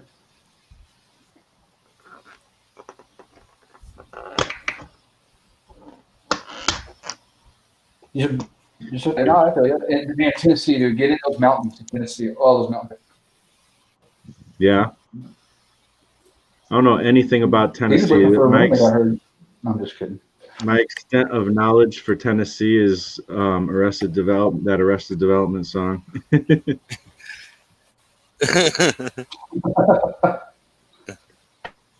Wow. But no, that's pretty. I've driven through a lot of the states because we were doing this thing where we were moving like every 3 years there for a while. Some of it was due to my wife's job, and some of it we just, I don't know, we were just like, I don't know if we were trying to see the U.S. or we just couldn't figure out where we wanted to live or what. Therefore, we were in Tacoma, Washington. We were in Denver. We lived in Florida, in Texas. You know, it's just, God, man, we just need to find a place to stay. But that's what we're doing now. So we're finally found a place we can buy a house. A lot of it had to do with my wife's job, though. We had to move around a lot there for a little while. One of those jobs when they tell you have to move, there's no getting around it. Do you think you're gonna like where you settled? I'm originally I'm from pretty much from this area. Yeah. I spent a lot of my time in Austin, Texas, and now I'm just like 20 minutes outside of that in another college town called San Marcos. So that's right. My thing is I'm usually okay if there's like a college, there's going to be something for me to do. There's going to be like some clubs I can go play a show, or there's going to be some museums or some art stuff. I'll be able to find something to do. So that's what I'm always looking for. Yeah. I like the younger crowd too. You know, I was only in Texas once, and it was a college town, and it was pretty cool. Which one? Do you know? It might have been near Houston. I'm not sure. Gotcha. It was like a couple of decades ago. Gotcha. Houston was the place, man, in the 80s. They had a great music scene and they still have a great rap scene. Houston's known for the rap scene. It's funny because it's like New York, known for the rap scene, you know, California, and then Houston. But yeah, Houston, known for it. They got their own style, like Zero and all those guys. I lived in Texas for a few months, for like 6 months, I think, when I was in the military. But I didn't really explore that much. I just kind of hung out at the base for the most part. So you're either in Killeen or you were in San Antonio? Yeah, I was in Lackland and San Antonio. Lackland for basic training, and then San Antonio for training. More training. Were you in the medical field? Air National Guard. Wow. You broke up, Marshall. What was that? Air National Guard, Air Force. Oh, okay. Okay. I thought you. Okay. Cool. I think it was San Antonio. I guess I'll still be. This is where I'll get my wife in trouble. I was in the Boy Scout. My wife was in the military. So, oh yeah. Yeah. Did you like it? She did. That's why we did all that moving. Yeah. She liked it. Make sure you know she's out, man. She's out, people. So. What branch was she in? She was in the Army. She was a medic. Cool. That's why we were, because she was she did her MLS training in San Antonio. Oh yeah, there was a ton of medics there actually. Now that I think about it. It's a medical base. Yeah, I didn't. I was in the Air Force, so we were working on planes, but I guess it's a joint base. I'm trying to think what's the name of that. I can't think of the name of that base. Fort Sam. Yeah. Fort Sam. It's a joint base. The funny thing is, I think my wife heard me say that. What I just said about her being nice, like hit the door, boom! Don't tell people that. You act like a damn fool on the internet. Don't tell people that. Boom! I was, I was surprised when I don't want to went be associated with you. I was surprised when I went to Texas because, first of all, I went kind of in the middle of winter, and I was like, well, it's Texas. It's going to be warm. And it was freezing. I was like, what the hell? And then after that, one thing also is I was confused because I'm like, where's all the like the Southern accents? Like pretty much most people pretty much talk like I talk or something like that. Like, I don't know. I was like, I thought I would hear like all kinds of Southern draws and stuff, but no, I didn't hear so much of it. Well, people though. Yeah. I'm used to dealing with a lot of polite people because they kind of beat politeness into you here. Mm-hmm. So, yeah, I don't know. I like Texas. It's fun. It's safe. It's probably because I didn't explore too much. All my friends, all the people, because I was actually 21, but everybody else was really young, and they were all going out to the bars. I don't know how, but they got into the bars and stuff. But I wasn't because I wasn't into that scene, and I was the one who could have gone if I wanted to. Yeah, and the military kids kind of blow off some steam, man. I remember my wife was, we ended up having to drive a bunch of guys back on base one night because they were all drunk and they couldn't get on base. We had a Suburban, man. We loaded those guys up and basically couldn't fit everybody because, they're going to be strict about it when you're driving on that base. You're not going to have people not riding like in a seat. You can't be sitting back behind the third row or whatever. They're going to be like, nope, you're not coming in. So we were like, we were like trying to, shouldn't say, I guess, we were trying to sneak a few people back on because they were drunk. And stuff like that. Good times. Back in the day, though. We were younger then. Don't play those games now. Yeah.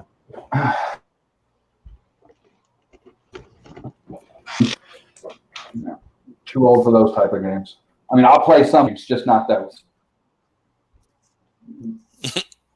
So, Yeah. But, so,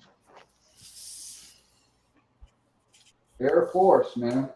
You like it? So, Marshall, what? Yeah. No, I didn't like it. Marshall, Peter.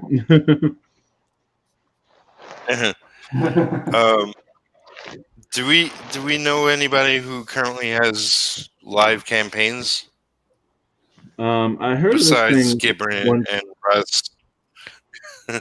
Well, yeah, I mean, I have heard of this one thing. I think it's called Only Death Can Save Us. Have you ever heard of that one? Yeah.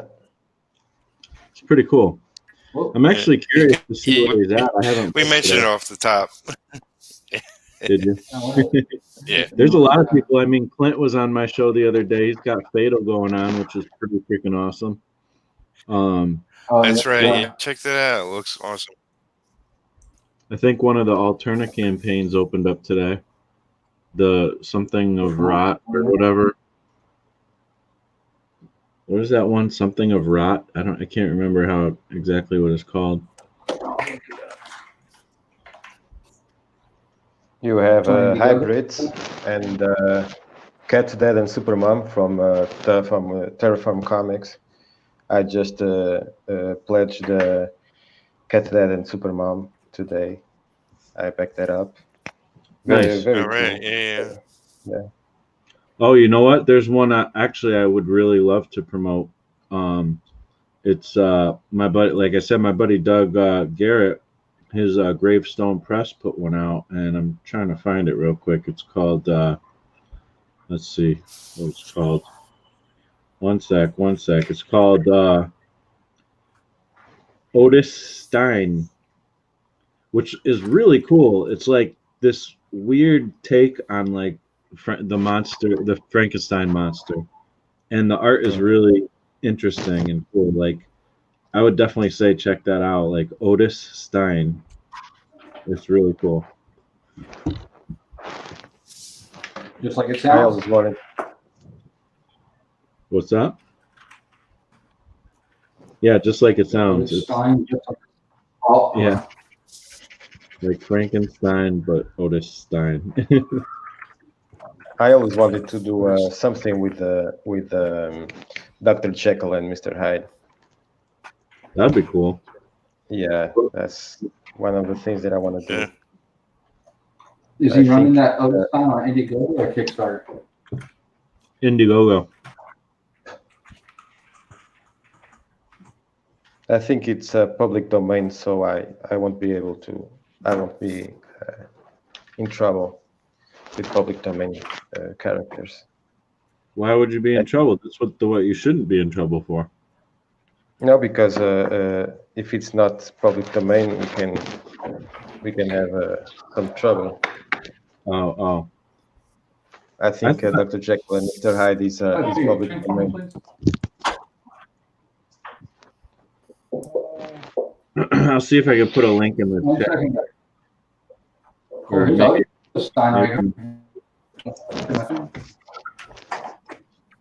Oh, here we are. Given found something. Yeah, I got Otis Stein #1 up right here. 1 second, guys. Hold on. I'm knocking on the door. Okay. Gravestone Press Comics. We are. It's got 44 backers. He's hit his flexible goal. He's got 58 days left. It looks like for $24 you get the grave robber feature here. Let's pick it open and see what you get. It includes a digital PDF. You get the Otis Stein #1 copy. You get a blacklight poster. You get Lone Wolf #1. You get Gravestone Press sticker, a Lone Wolf sticker, an Otis Stein sticker, an Otis Stein enamel pin, and an original Otis print. Wow, that comes with, it's awesome. For $24 plus shipping, guys. That's the one right there. Yeah. It's pretty cool artwork too, right? Isn't that like a different style? I like that. Oh, yeah, that's cool. Definitely. Look at it here. I like it, yeah, a lot. Skinny Comics. I put a link in there, but it's not a live link, so I don't know how to do that. You got to be a moderator? Yeah. I'm trying to put it in the chat. I got. It's really awesome. Yeah, put it in the private chat, and I'll throw it up there. Oh, Oh, bother. very cool page right here. Wow, very nice. I like this page a lot. Let's see, I'm gonna write up here and let's look at this. Here we go. Sometimes dead is better. When Otis resorts to making moonshine, he makes a grave mistake that cost him his life. Seeing Otis's lifeless body, the now widowed Mary tries to bring him back using ancient magic. But not everything is as it seems. The dark forces gather in the shadows. Love, sadness, death, and macabre awaits you within the pages of Otis Stein. Definitely check this out. It's 36-page. It's a 36-page book. Says 100% complete. It's ready for print. Go check it out, guys. Otis Stein, very cool. Here's the link, Peter. You can.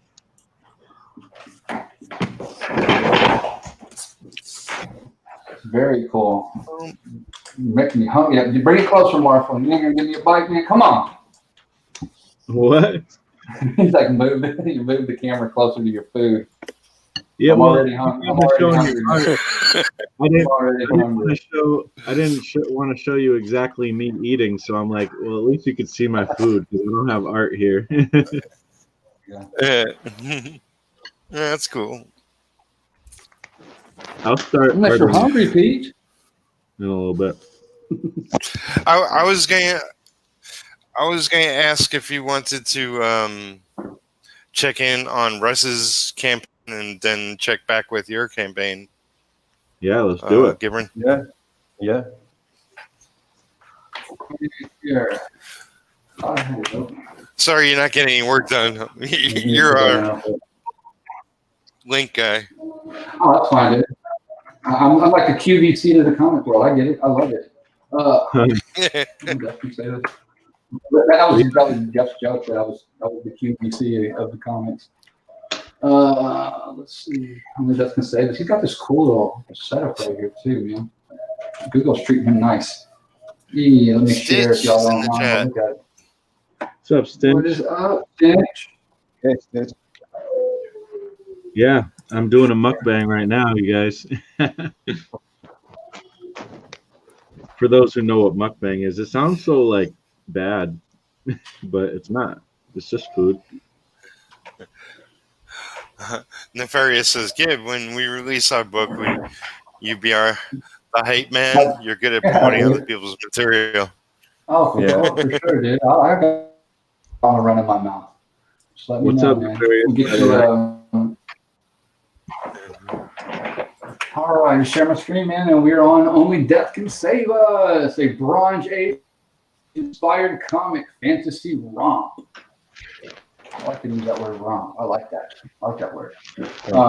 Cool. It looks like he's 31% close to his goal, guys. He's got 27 days left, so we need to do a good push on this here. He's got 39 backers already. We're sitting at $2,077. This is a again next month. I'm gonna place that one. Yeah, we gotta get this thing up there. That's been sitting at 277 for like a day. Oh man, come on, guys, come on! Because he's giving you beauty and the kitchen sink. You're gonna get it all off this, man. You get an 80+ page book, perfect bound, full color, 60 pages of story. You're gonna get concept art and character gallery in this book right here. In the pitch, Only Death Can Save Us is a Bronze Age inspired comic fantasy romp, bringing together action and pathos of as the ancient elements known as death leaps from his ethereal retirement to help a young soul protect his loved ones and her world, and even the problem is he's using big words, dude. You can't do this to me, I promise. Let's see here. Just look at this going on. Look at these pictures, guys. Look at this. This is what I'm talking about. The funny thing is, he says very Bronze Age. I feel it's very Bronze Age with some 90s action in it, because he definitely got the action in it. Yeah, totally. Love it. So, yeah, I can't wait for that book. And if it doesn't fund, then I'm not going to get that book. So come on, people. Come on, people. Yep. It's payday. Come on. Yeah, right. Today's Friday. We know you got paid. I haven't yet. Uh-oh. No, I haven't yet. But that book, I'm gonna have it. Yeah. I have nothing but confidence that one's going to fund, but I am a little surprised that it hasn't made a lot of progress in the last couple of days. I'm going to have to start promoting it heavy. I'm going to just be like, I'm going to take it over. I'm just going to do a video every day and promote it. Do it. Yeah. Yeah. That's my boy. Yeah, I've been talking about it, sharing posts on Facebook, Twitter, elsewhere, getting the word out. For sure. This book is so worth it. What you got going on here? Below are some samples. Oh, Russ's Marvel. Yeah, he's done some work for Marvel too, guys, just so y'all know. And I know he did the Ben 10 comics, didn't he? Yep. Yep. Am I correct? He did Doctor Who. Mm-hmm. Doctor He was doing Doctor Who. Who?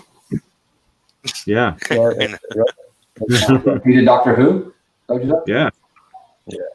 All right. Yeah. He did How to Draw. To get that 80-page graphic. To get that perfect bound 80-page graphic novel, guys, you're looking at, if you're in the U.S., $27 plus shipping. And if you've got gold back pounds, then you're looking at $20. So, but yeah, this is coming perfect bound. So this is going to be a really nice book, guys. Definitely check it out. I'm going to flip through these little pictures up here at the top. See, are these all videos? Yeah. Definitely Did you go put check the link this in book there, out. Peter? We got And to you put the can link to his YouTube channel. There you go. Beautiful.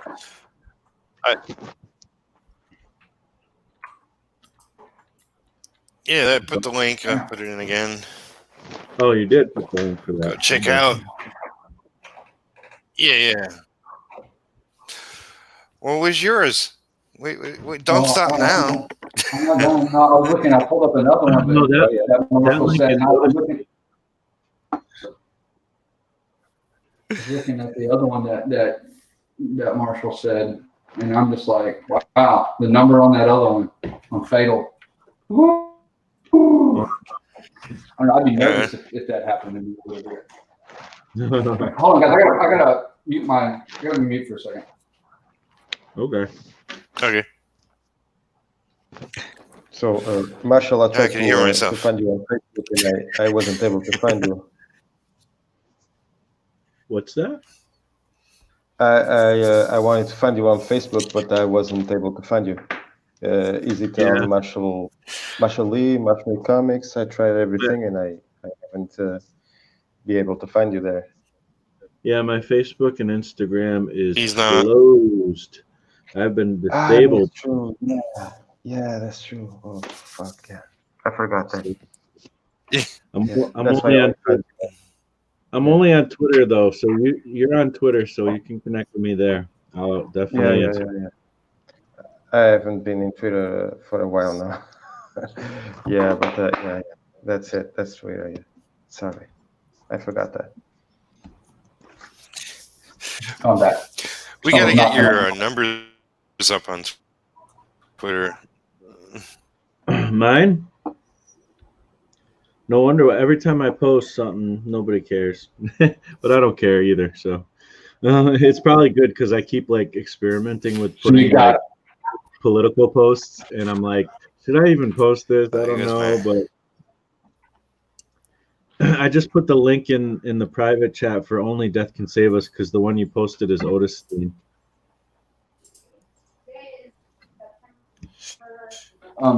So you're off of Facebook, Marshall? Unfortunately, yeah, they disabled me. Dang. But Trump keeps. You being a rebel rouser or something? There's not really much I could do. I bitched a little bit on Twitter, but like, what else can I do? I know, but like, for why? If you mind me asking, or you don't even know. They said I violated their terms of service. I think somebody hacked my account, to be honest, because I had somebody try to create Facebook ads under my account around the same time. So you can't put nudes on Facebook, Marshall. Yeah, I had a problem with that too, but I did that a couple of times. Well, I finally got my stink.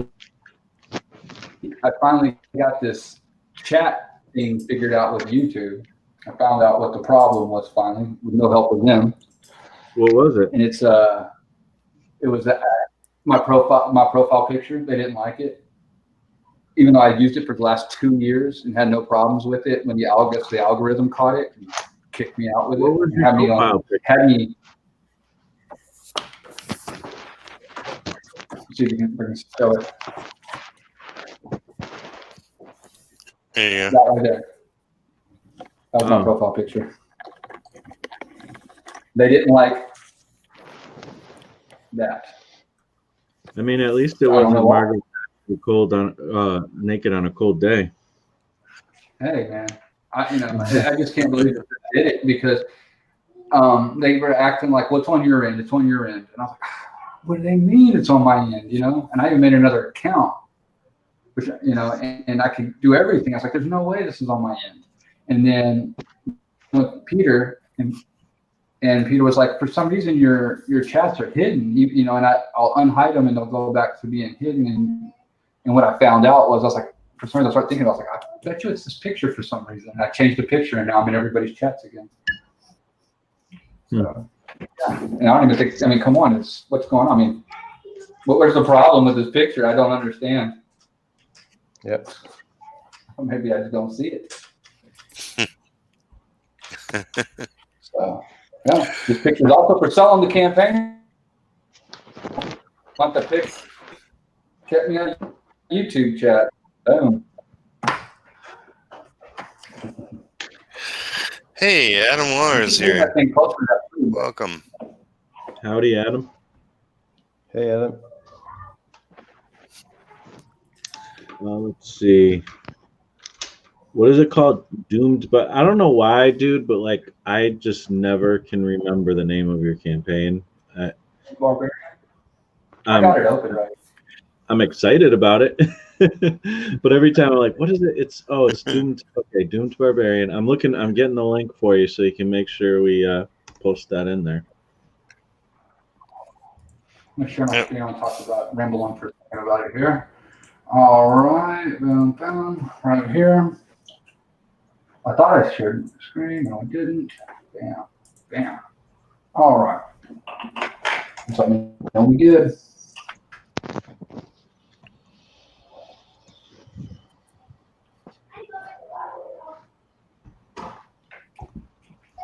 Toon Barbarian. We good? Yeah. Doom Barbarian. That's for sword and sorcery with a punchline. Going for the space opera. Just think Spaceballs, people. That's just think Spaceballs. Great movie. I really loved Spaceballs as a kid with Barb. And, Yeah. you know, Spaceballs with Barbarian. Dark Helmet.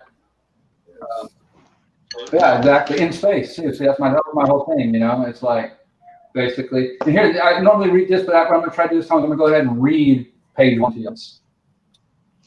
Do it. A sign of great power, ripped from my mother's arms. Nameless, soon barbarian, they shouted. I grew strong. I grew impatient. I lived in dreams that one day I would rid these chains. When the day arrived for the great sacrifice, the ancients weren't gods, but aliens, and my world was one of many. And then it goes to the next page, and the guy's like, yeah, we've heard this story thousands of times. We're here to save her, not date her. And he's like, we have a problem at the shuttle door. Security bots. I've got to rewire. I got the boosters almost rewired. Then we can get off this rock. Don't open the door.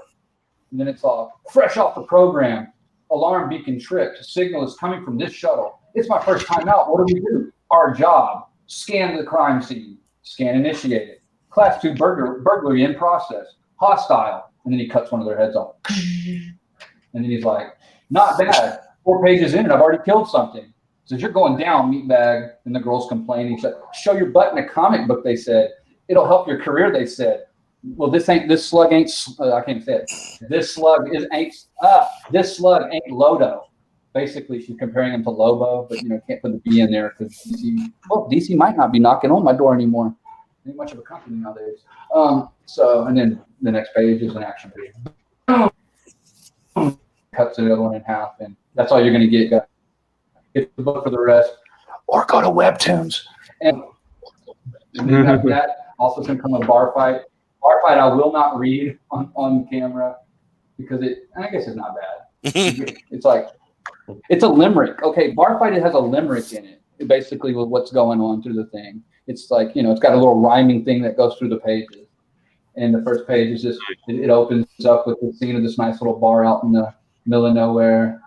And then it goes to here and it's like, it stunk, but I was drunk, so I kicked her in the air. Oh, drink away, lads, drink away the problems of the day. Drink, drink, drink. And then it goes in, and you can figure out why it's called bar fight. And it tells the Death Knight, I'm going to have it lettered. It's just not lettered yet. And this one is not a comedy at all. This is the only one that's not funny. It's just kind of a straight sword and kind of sorcery, kind of, look kind of like a little Conan baby, And then, like I said, stretch goal, unlock Jurassic Jibs hunting safari for $3,000. And if you've ever seen the show, me and Jeff did, and you've probably heard this story a little bit, because the funny thing is I don't know, I guess who I am, and we kind of started making a character out of me on Jeff's show. I guess that's kind of what's happening. And then it just started steamrolling into where I was going to take chickens and bioengineer them into velociraptors and set them loose on like thousands of acres of Texas hill country. And I was going to start Jurassic hunting safari, where I was going to let you pay money, go in and shoot dinosaurs for fun and for food. And it's now turned into a comic book. So it's a true story. Yeah, so based on a true story, just like the Chainsaw Massacre. Yeah, there you go, guys. And everybody is back. I appreciate it. Everybody is shouting this out. I totally appreciate it, guys. Yeah, man. Those are like mini comics or something. Yeah, the bottom ones are minis. Yeah, the bottom ones. I don't have the page count for the Tales of the Death Knight on me right now. It's over 6 pages, I know, but Bar Fight is 6 pages. And my goal right now is if I can hit my funding, I am printing my books through Mix'em. That's my goal. Is Doom Barbarians going to get printed through Mix'em? And my goal is to print the 2 mini comics through Mix'em too, or 3, depending if we hit the stretch goal. So nothing as of now. Nothing's coming out of my printer. Everything's going to come out in Mix'em. So that's my goal. Interesting. That's cool. Cool. I like when people experiment with the methods of how they do those things. Oh yeah. Well, we were playing in the background there for a little while. We were taking and going and buying. I didn't do it. Jeff did it. I should be honest here. Jeff went and bought a news print. Like SCAD. Because we're going to actually print on newsprint out of the printer and see if it would hold up. And black and white looks so good. Sweet. Yeah. You can print newsprint at your house. Try. Somebody was talking to me about they were making mini comics or something. Who was it? Oh, I think it was Peter. I think it was Peter Seckler. There's too many Peters in my life. And he said that he printed a bunch of comics, a bunch of mini comics, and then he found out that he could buy newsprint and print that. So he had to reprint all of them because he liked the newsprint better, which is pretty cool. That's cool. Get the big newsprint sketch pads, from like Michael's or wherever. It's just newsprint. Oh, really? Yeah. Yeah. Oh yeah. That's for like gesture drawings and charcoal and stuff. People use that a lot. Yeah. You put your comic right on that stuff. It's newsprint. That's right. Yeah. I never thought to even try that. Well, I didn't come up with that, by the way. I'm giving out Jeff's secrets right now. So when Jeff kicks me in the nuts after the show, y'all better appreciate that one. No, just kidding. He's too busy working on his shed. He's too busy building his Hobbit house. His art studio. I made a video today dedicated to Jeff. Nice. It's interesting that you used limericks for one of your comics. I was thinking though, most of mine are so short I can only use haikus. Haiku, they're that short now. You got a lot of minis though. Because I'm gonna put you under the light for a second. So. Don't expose all my secrets. I'm gonna. So where everybody's sitting on the edge of the chair, waiting for your crowdfunding to come out, and I'm interested. You want to do some crowdfunding soon? Oh yeah. I'm I am in preparation mode. Actually, this weekend it is since it's Labor Day weekend, I am gonna work my ass off all weekend to just get a lot done with the comics and the preparing. But my whole thing right now is I'm preparing for the beginning of next year, and sometime early next year I'll launch a crowdfund. and I'm not sure which one because I'm working on multiple projects, and it basically depends on which one has maybe the most work done on it already. That's great. And yeah, I mean, I'm super excited. I got a project that is Calamity Jane in space, and I got a project that is loosely based off of Homer's The Odyssey. It's like a modern telling of it, sort of, but really loosely based. It's a whole different story, but there's definitely gonna be things where you're like, oh, that's cool that he took that or whatever. And then there's always Glyph kind of romping around. I don't know if I'll ever get to that in my whole life. Who knows? But what else is there? There's a lot of stuff. I got a little mini story that I'm doing with Teresa Del Pilar. I probably shouldn't say. I didn't. I don't know if I'm supposed to say that or not, but we're going to be doing just a little story. I'm going to be doing that anthology, the kind of the one-man comic explosion anthology. And but it's not really one man because I'm going to have a lot of people in it, but I'm probably going to be at least a writer for every story. So that's going to be fun. A lot of things in the works. I'm really excited. That's awesome. Very cool. You know what I gotta say? Jump, There's also Peter. jump right off.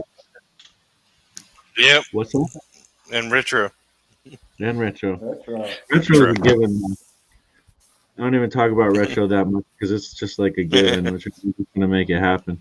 I feel you, man. Even though I said I probably wasn't going to do much coloring anymore, I picked up a little color, some in the coloring gig in the background. Yeah.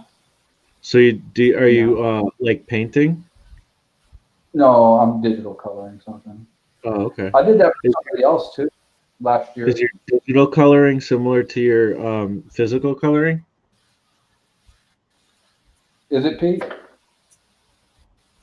No. my digital coloring makes sense. My physical coloring just looks like I don't know. Like I don't know. Yeah, it just looks like it does. No, my digital coloring is a little more tighter. Wouldn't you say, Peter? Yeah. I did some coloring for me. So Doomed Barbarian that's physical, right? That's like painting or, it's all or something. Yeah, it's all See,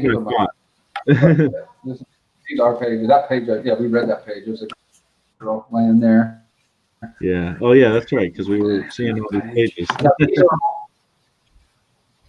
are 8.5 by 11 pages. These are what I started the book on. These are on Masonite, and then after a while, I ended up moving the pages over to 11 by 14 canvas boards.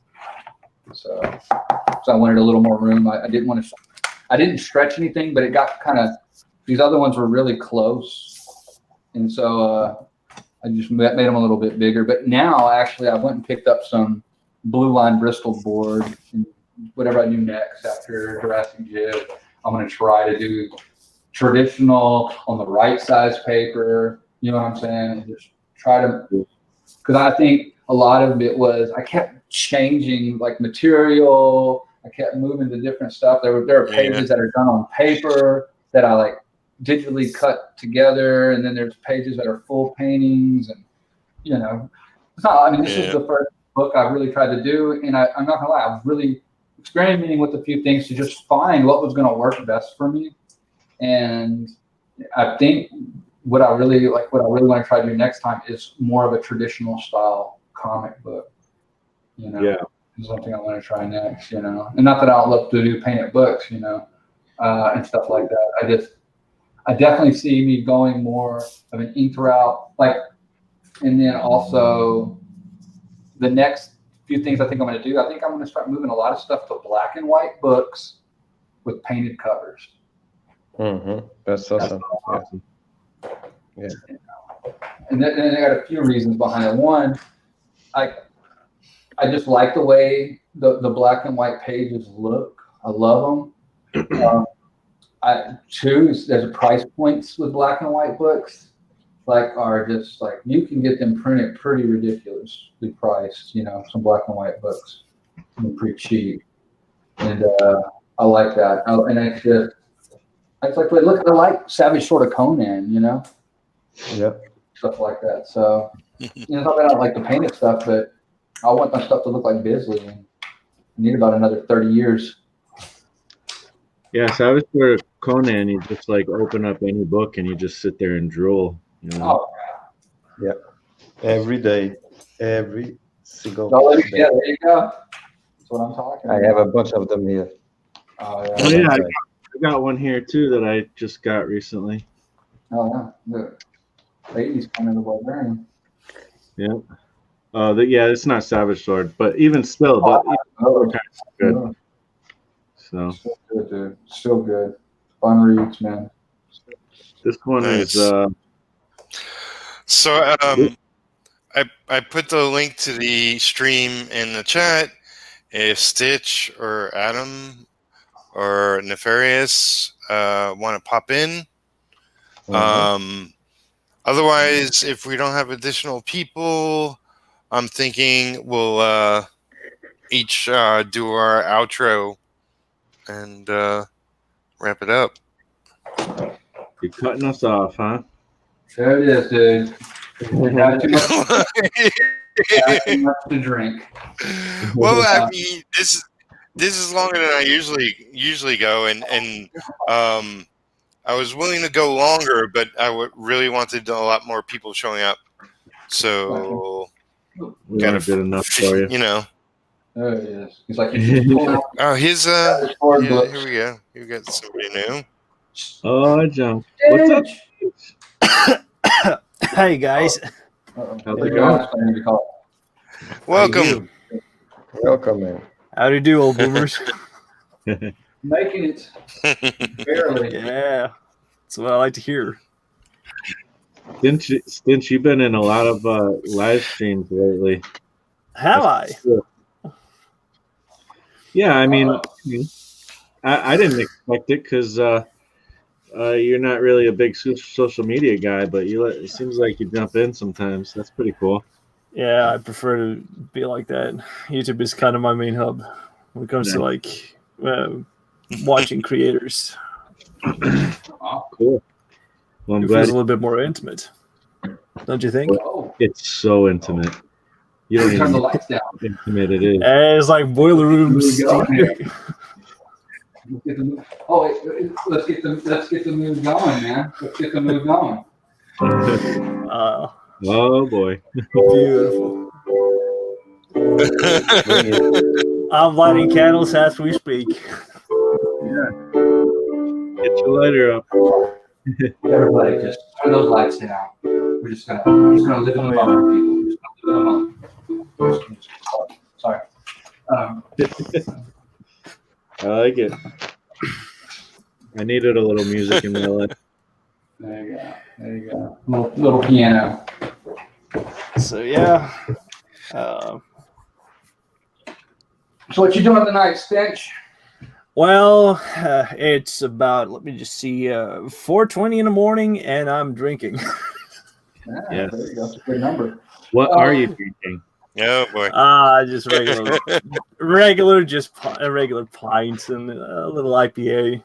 Not much. There you go. And, Good man. yeah, I've been in the AAA and talking with people, and it's all been good. Nice. But I figure I could rate this one.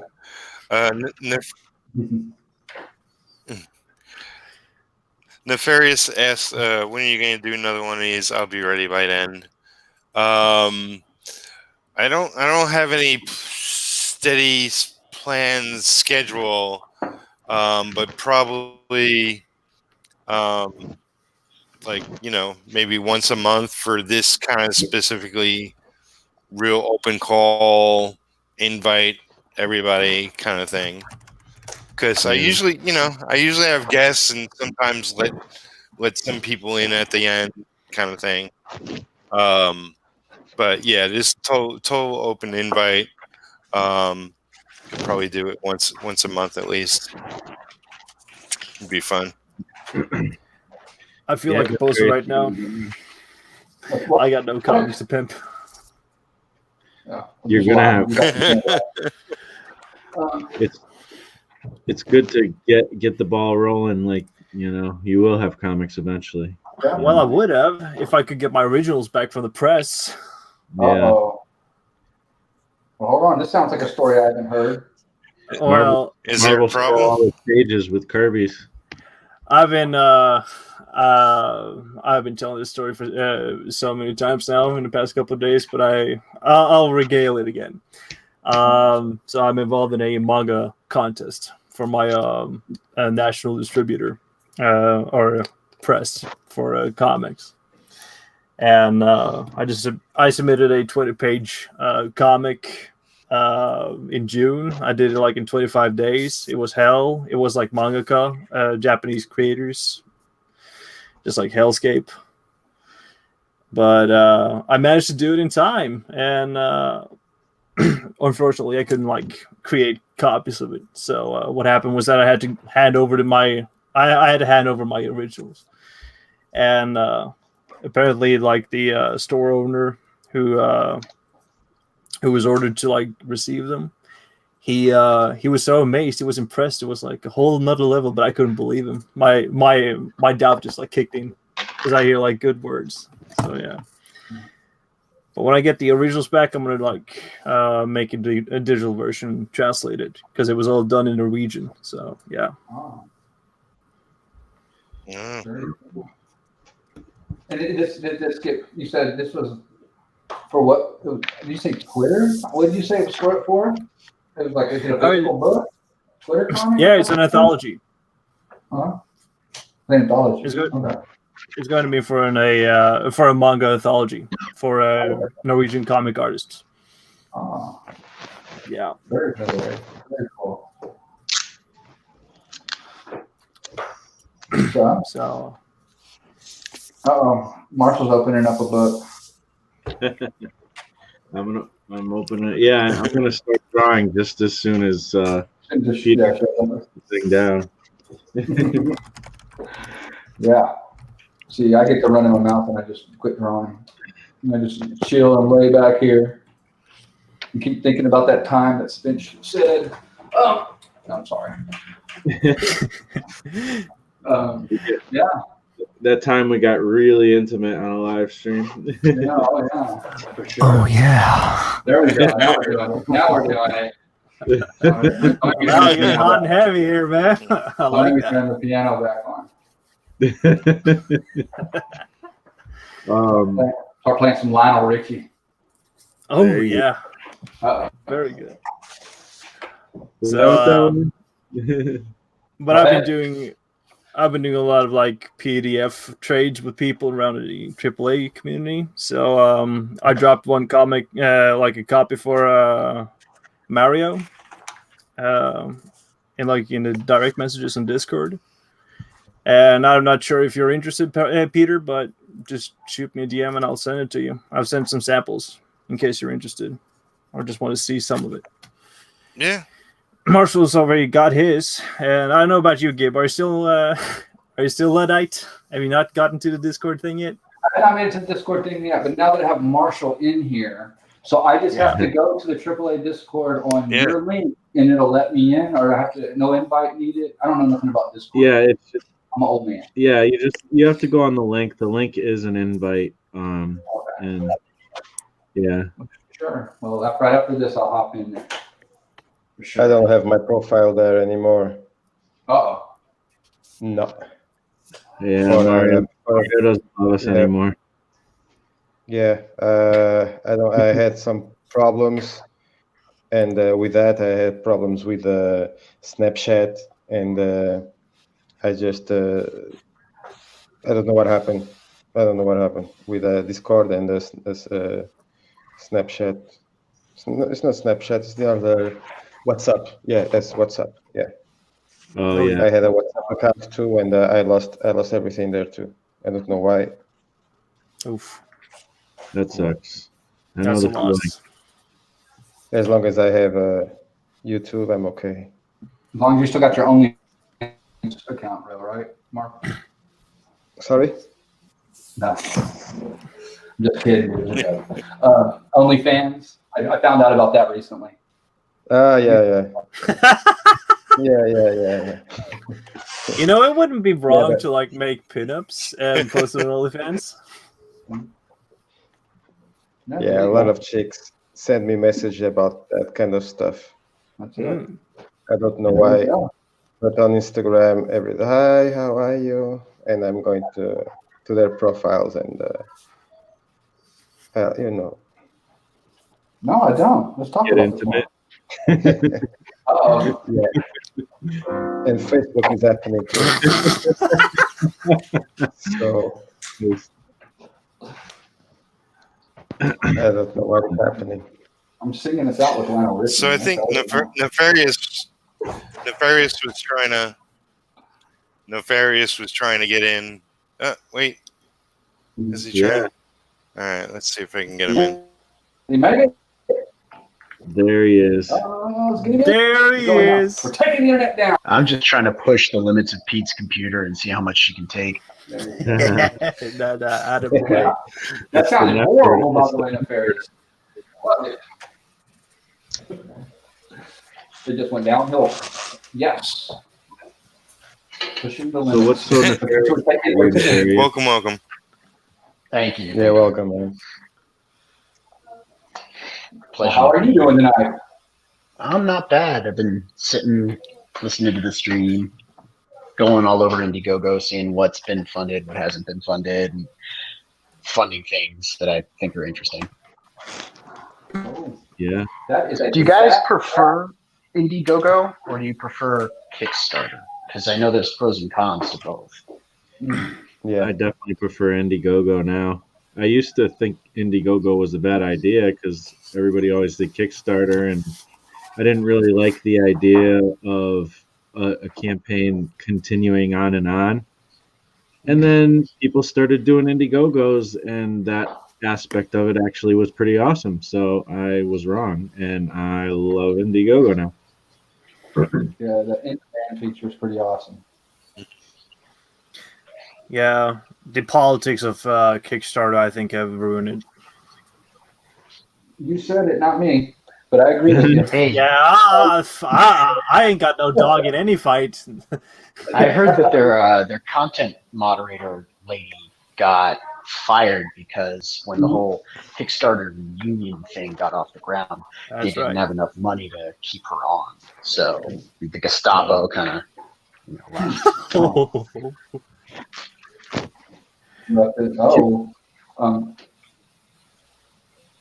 Kickstarter That's me. I'm sucks. definitely an Indiegogo guy.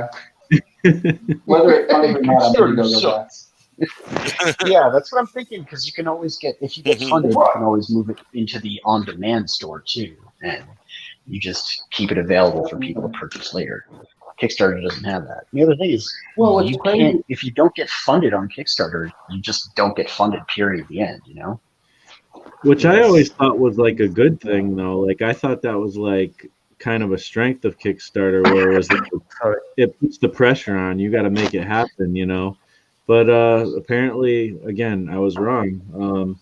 But no, I mean, I still have love for Kickstarter. I mean, I've done a Kickstarter a long time ago, and they pioneered the crowdfunding thing, and you gotta give them a lot of props for that. And maybe if Kickstarter goes down the tube, they can do an Indiegogo to kickstart Kickstarter again.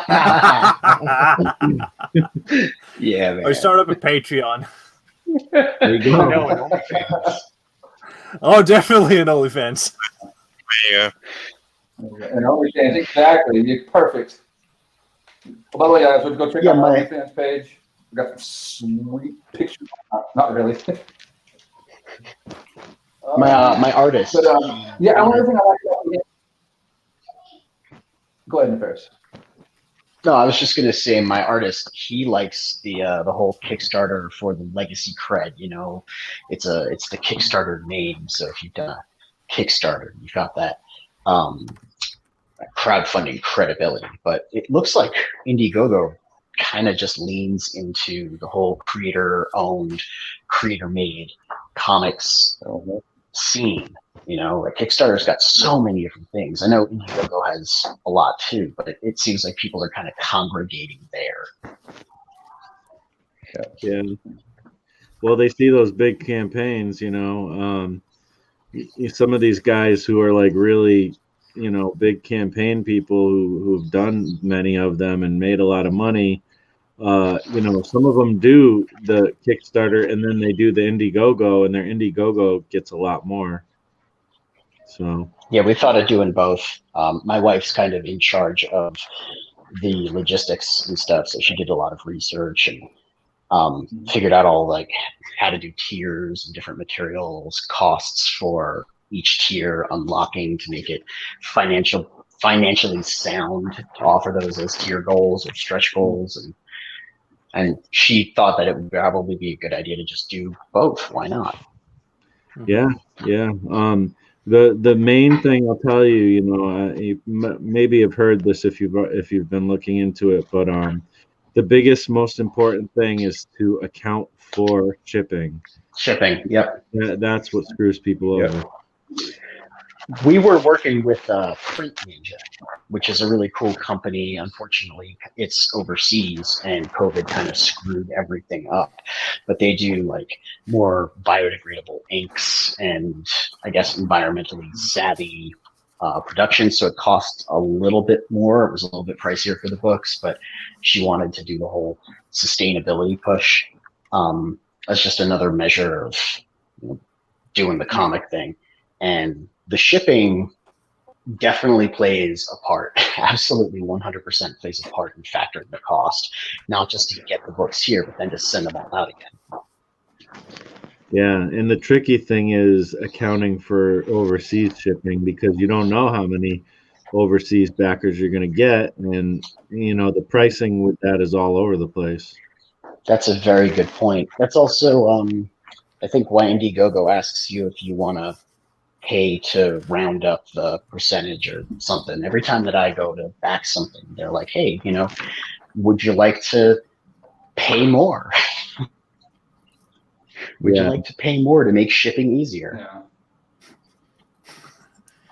Well, is that really? It asks you that? I do Something else I Indiegogos all the noticed time. It just, you know, it adds taxes, I thought, but or shipping costs, or one of those. It adds one of those, and then you can do the add-ons, right? So. That sounds a lot like- I paid for the comic from the United States to Portugal, $23.50. $20 shipping overseas. Holy crap! Yeah, so that was like a floppy issue or something. 23. It was the Berserk Knot. Yeah. $23. Wow. Because Jeff was like, make sure you put that international shipping at least $20, you know. Well, maybe it was just a shipping. In the States, I'm looking at what I did today. And then with my in-state, I want to say, if you're in the States, it's $4 to ship. And basically, the goal is I'm going to ship everything through media mail in the States. And so it's going to kind of be some's going to be a little under, some may be a little over. And I was recommended to get, a stamps.com account, because I can just buy all the shipping through them. And it'll basically, like you can buy media mail shipping through them, print it all, put it all on, and just go up there and drop the box off and be like, it's all paid for, and walk out. Yeah, from the USPS, right? Yeah. Looking at that right now. He's got that drop the mic style shipping. Yeah, dude. I mean, who wants to go sitting in a post office? Y'all hear me, man? I ain't gonna work well in a post office for more than 10 minutes. Then problems are gonna ensue. You're gonna go post. I like my post office. I like my post office. The guy working there is a DJ, so. Oh, that's cool. It's fun to talk with. I don't leave it too much. My post office always gets my my mail wrong, because we live at the end of a cul-de-sac and down this really long, windy driveway. You can't see the house, and the mailbox got knocked over one winter by the snowplow, and we haven't been able to like get it sunk back into the ground the right way, so it's sitting there in a bucket, kind of being propped up. And so if it falls over, they don't see the mailbox, and so they just take our mail back to the post office, and we have to go pick it up. We're sitting here waiting for a package, and it doesn't come for like 3 days. It says it's been delivered. So we figured we would have by now got a rapport with the local post office people, but for some reason they just seem to, ignore us. That sucks. It happens. We're new to the state. Like we just Somebody like me worked there. If I want to send something to the United States, I only paid $6. So, but it's 24 to send it to you. Mm-hmm. Yep. If I send something from here to the United States, it's only $6. But from the United States to here, it's 23. Wow. It costs more gas for us to send it than for them to send it. That's a lie, but yeah. I've been buying digital comics that I just don't like digital comics, but if I want to read comics, that's the best way to do it. Is just buy them digitally. So do you have a comic shop at all in your area? 70 kilometers, the nearest one. Wow. Yeah, and if I want to buy something, I only have Marvel, DC, and guess what? Image. That's what I have here. So I don't have. So down on digital. That's not much different than what we do here half the time. So. I'm so down on digital comics, Martin. You just made like the best argument for them. I've never thought of that. I guess I'm. So I only buy digital. Yeah. I guess I can't complain then. Yeah, I'm complaining about digital comics. Well, I like. I'm thinking about the LCS though, but I like digital manga. Like I blow through that like crazy. I got the Shonen Jump subscription, and that's just fun. Like you just sit there. It's like eating popcorn. It's so good. It's just like fun. Yeah. But it's regular, sort of like built for it. But American comics, not so much. I have to have the physical. Yeah, there's something about having it on a table or in your hand. There's something tactile. Yep. I also have trouble with the Comixology guided view. You guys ever use that on Comixology? Yeah, I don't really love that. I usually like. I don't like it either, man. It trips me up. In the page way, like, because you can still read the page the way it is, but. Yeah, but they really want to push that thing. Every time you open it up, it's on there. So I go to swipe the page, and it like moves me to a different panel, and I get all discombobulated. Yeah. Nice big word. Oh yeah.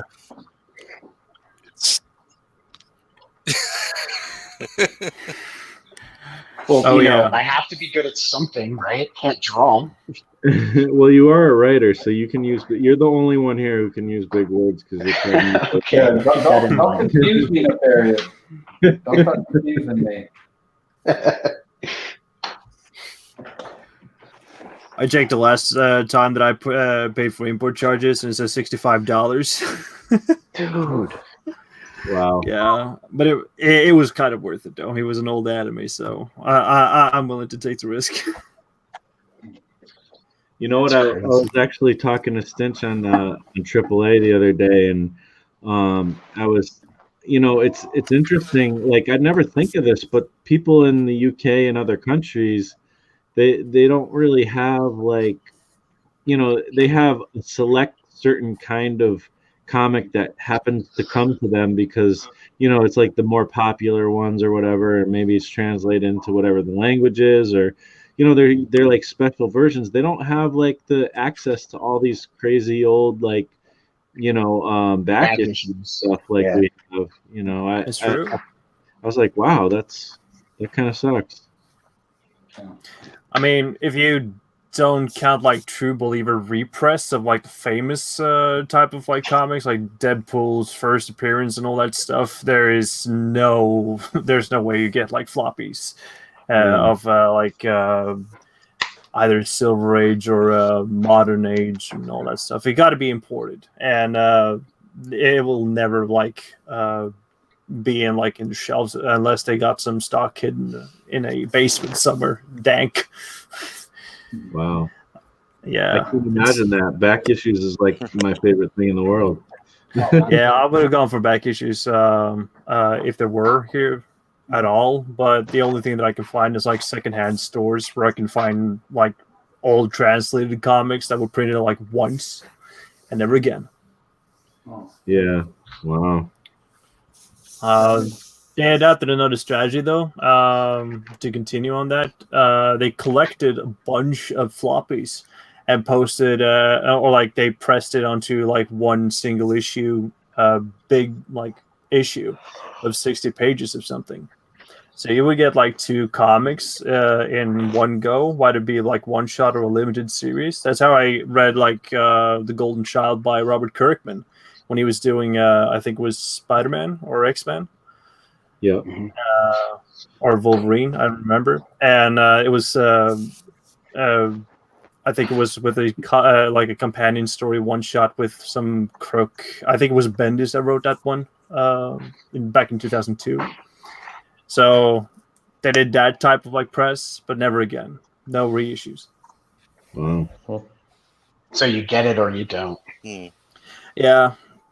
And that kind of sucks if you're local and you don't you haven't like broken the the language barrier. Oh, that's absolutely true too, because you have to get it all translated also and printed. Is it all printed locally? Like, do they print it in your country, or does it get printed in like the U.S. and then sent there? Actually, I've never seen I have never seen like a print in ages, like when it comes to Marvel or DC. But back when they did it, it's usually done by publishing houses that are sort of like international based. So Egmont, which is a Danish company, had their run, and then there's Schibsted, which is one of the biggest publishers in Norway, and they did like the translations and all that stuff in-house and then distributed it to grocery stores and gas stations when they still carried comics. Now it's just grocery stores that usually publish comics. That's crazy, man. Grocery stores. And then there's like a couple of LCSs. There's one national-based one, which I'm referencing back to like the contest that I'm in, because they got a press that they translate and release like translated work from France and England and the US to the Norwegian market in their own chain stores. And then there's like my own LCS, like independent one. But he just survives a Magic the Gathering. That's all that he. Friday nights. Yeah, drafts. So if you don't have your own like indie comic and you only have 1, maybe 2 local publishers, it's got to be really hard to break into comics over there. It really has to be like indie's the only road. I've seen a couple of indie publishers. There is 2, Non Comprendo Press and Yippee. Both of them are like heavily into like translating indie publishers, both locally and international. There is this one guy that was going to be published. He's called Burlak. And he's doing like a retro Japanese style comics in his like modern take. He was to be like published by Drawn and Quarterly, but due to a little bit of Twitter drama, he got canceled, and so Drawn and Quarterly didn't want to publish it. But like the Norwegian indie press, they didn't give a shit. They just wanted to like print his work because it was so good. So yeah, breaking here. You gotta like do your own thing and like use Kablam or some stuff, or just go viral. Try to amass following, and then see if you can try to break through by doing crowdfunding. Is sort of like Yep. the dream. Yeah, that's pretty much what I'm figuring. It's all on you. You don't really have a publishing house that you can go to print your stuff. Like you've really got to be doing it yourself. Yeah, at least in your but situation. But at the same time, the responsibility really pays off when it comes to the freedom that you can in a do lot it of with. ways, it's better because you're responsible for your success. You're not chasing after some company to really pick you up and market you. You're responsible for it all. In a way, that's just awesome. I mean, like Sweetcast pointed really well out with that Twitter that he showed, like that 4 stages of like comics artists or comics creators in the industry. Like you get that who is that guy, and it ends up with who is that guy. Nah. That's a good point. Yeah, it was like stage 1, who, and then stage 2, get me X, the artist, and get me AX, and then who again? That's sort of like the cycle that was brought up by Sweetcast. Or that's why you got to make your characters more famous than you. It's right, and I do have some cooking, but again, Marsh, I can't make a goddamn meal. Yeah. I feel you. We've been at ours for like a year now, a year plus, maybe closer to a year and a half, actually. Whoa. It's closer to a year and a half. Dang. But yeah, we don't have a following. That's our big problem is we need a following and we need marketing. Like the story is pretty good. I mean, I wrote it, so I think it's good. I think the art's good because I like the artist. He's good. Yeah. So you've been on it for a year and a half. How many pages in are you on? Well, everybody here. Sorry. Everybody here, make sure to give me links after the show to anything you want people to go and check out or follow you on or whatever. Cool. Sorry, I only got one promo. That's all. Okay. I'll give you a link to the business itself because that's where the comic is hosted, along with this other songbook that we're helping get published, and oddly enough, a comedy show that I helped produce, which was weird, but coronavirus kind of killed that. Also, it was a live comedy thing down in the heart of Long Island City, New York, where it was like a whole variety show, and then everything fell apart because no one could go out anymore. Speaking of, man, you remember Pete back in the day, St. Mark's, they had all of the indie comics. Like you could go in there and you could go into that little section in the corner in the back, and they had stuff from publishers I'd never even heard of, and they had crazy things that were limited print, limited run. And you just don't see that anymore in comic shops. And who said it best? It grinds my gears.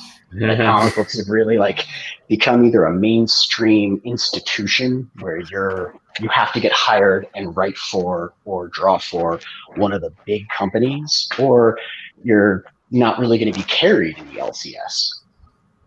That's why I said earlier, would you guys be interested in doing like distributor bundles? I think that's what they're called.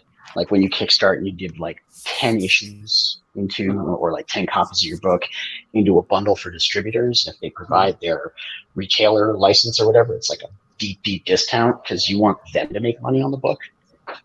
Would that be something that you guys would be interested in pursuing, to kind of get your books into stores, but also get the stores to make revenue selling books? Like bulk shipping? Yeah, like that. Exactly. Yeah. But it's also, you're not going to sell the book that you normally would at the price point you normally would, because you're selling 10 of them to a distributor who's then going to mark it up so that they can sell it themselves and make money doing it. But your book would be in the store.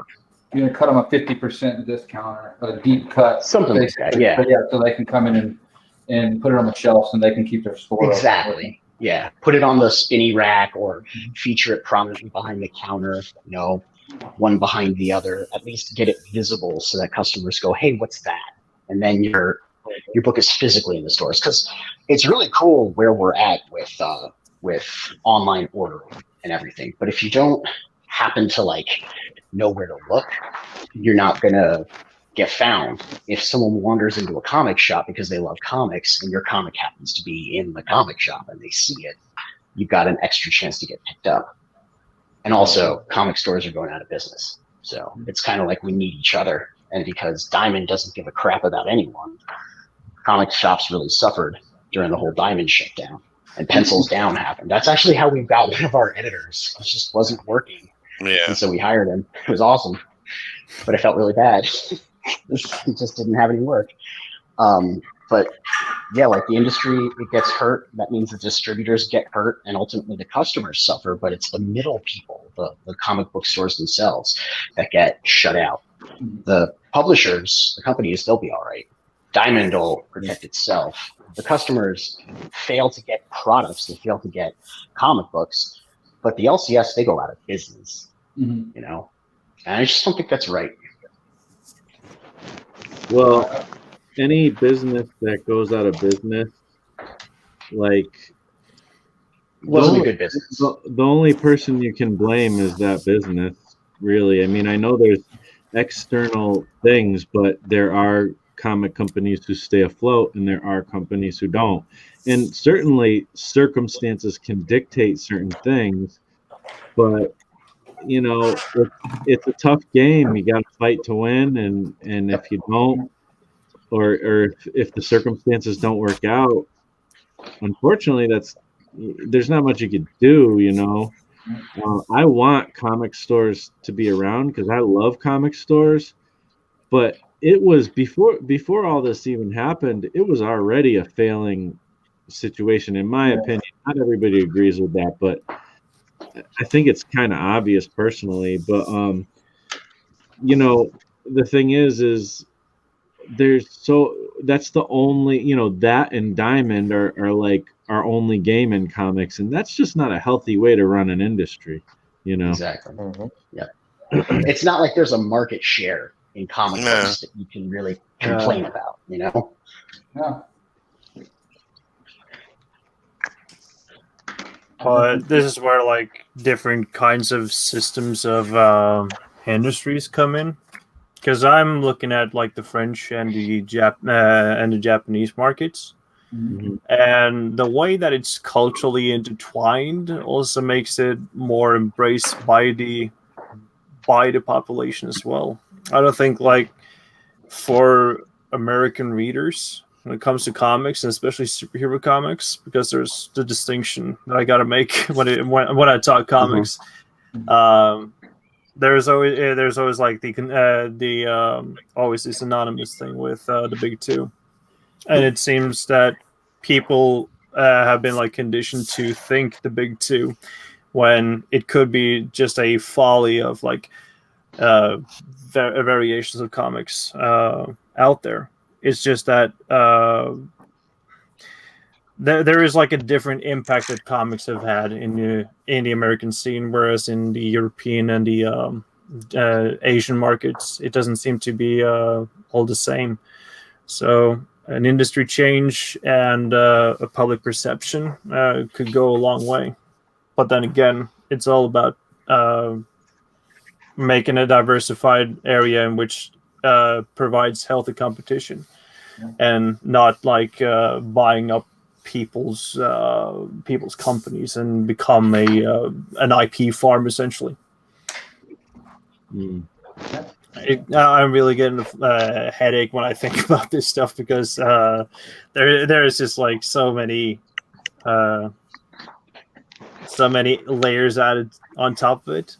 So it becomes quite sad to see the American industry go the way it goes, sort of, from an outsider perspective, because I appreciate American creators. I love indie comics and alternative comics and all that stuff. And I just want like not to fade away and see like the tradition being carried solely on the back of indie creators like yourselves. Well, I mean, I think that's part of the excitement for me is that I don't have to worry about bootlicking Marvel or bending the knee to DC. I can do it myself. And I think there's something exciting and invigorating about that, where my IP is mine. I thought Image was really cool because it was creator owned and you kept your IP. But my IP is mine, and I go through the pains of growing it, building it, printing it, and releasing it. The only thing is, like I said, the lack of brand recognition, the lack of exposure, but that gets solved if you blow up, if you go viral, if, something else happens. So that's kind of where we're at. We're just kind of poised to see if we can break into people's subconscious or into their conversations or something. I can learn you some dark arts if you want to. I'm studying media. I very much would like to learn the dark arts. Sacrificing chickens. Marketing, Nancy, however you do that. Hook me up and I'll teach you Mediamancy. Mediamancy. Yeah, no, it's in his sketchbook. It's hilarious. I showed my wife. I was like, this is a great way of describing yourself. Mediamancer, illustration illusionist, and not doing his comics, if that's what I would call. I was like, that's just freaking clever. I liked it. Thanks. Well, you got to put your head down and you got to keep charging forward too, though, and right the minute you feel complacent is the minute you think you're doing enough, and that's the minute you need to kick it in tenfold harder. Right. Get out there and keep screaming at the top of the mountain. Hey, I'm here. This is what I'm doing. And if you believe in your product and you get it to enough people, then you will grow. So you got to have that. It's encouraging. I'm really hoping that we can stick with it and get there. I know I'm going to stick with it. I'm just really hoping to get there. Definitely, man. And I think a big start is getting on shows like this and talking about your products. You know what I'm saying? Talking about your IPs and getting it out there so people can see it. I was telling Marsh. It was really nerve-wracking for me. And I'm somewhat of a private person. I guess I'm affable, but I don't like initiating contact with anyone. That's why I'm not on social media. And so stuff like this is actually really, it puts me more at ease. Yeah, we're like that. Breaking it would be a lot harder. Yeah. And, talking to people in the industry that have a similar mindset as myself would be a lot harder to do. But thank you guys for making me feel so comfortable doing this. It's all cool, man. Yeah. I'm trying to get you to let your guard down. I know how nervous you get, and I'm proud of you for coming on, man. So good stuff. Yeah. Thanks, Marsh. I kind of waited for the last one. So I appreciate Pete kind of like pushing the edge and being like, oh, if you guys aren't going to do anything, we're going to wrap up. That was good. Like, don't stop. Yeah, all right, fine. I'll make my. I was just about in the lobby. I was in the lobby and I heard that those words. And I'm like, oh no, I gotta hurry. Oh. FOMO. That FOMO is powerful. Yeah, next time you guys, when we get together, because I'm assuming we're going to get together and do this again, I'll introduce you to my buddy Garrett, who does all the art. And he's actually a lot more interesting than I am. Yeah. So you'll have more fun talking to him. He's far cooler. Oh, don't shoot yourself down. I know, right? Come on now. Nah, you haven't. Yeah, you're pretty cool. He's the artsy one of the group, so everyone's always enamored by him. I'm just like, I'll make the script, man. You make the magic.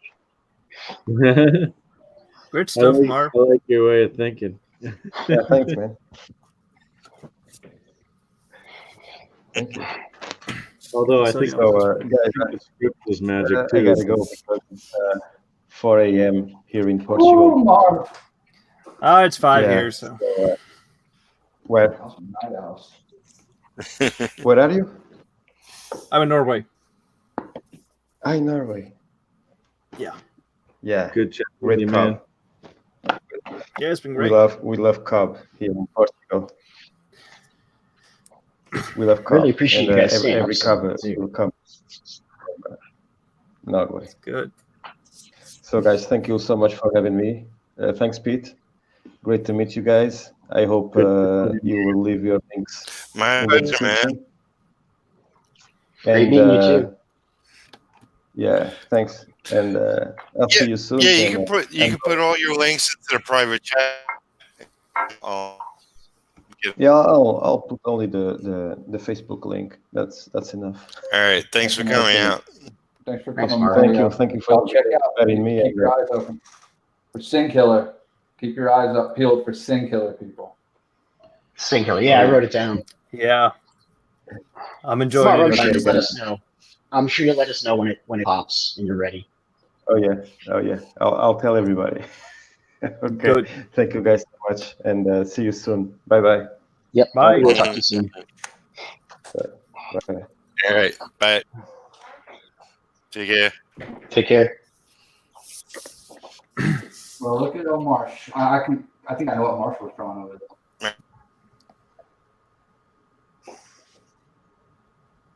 Is that what character is that?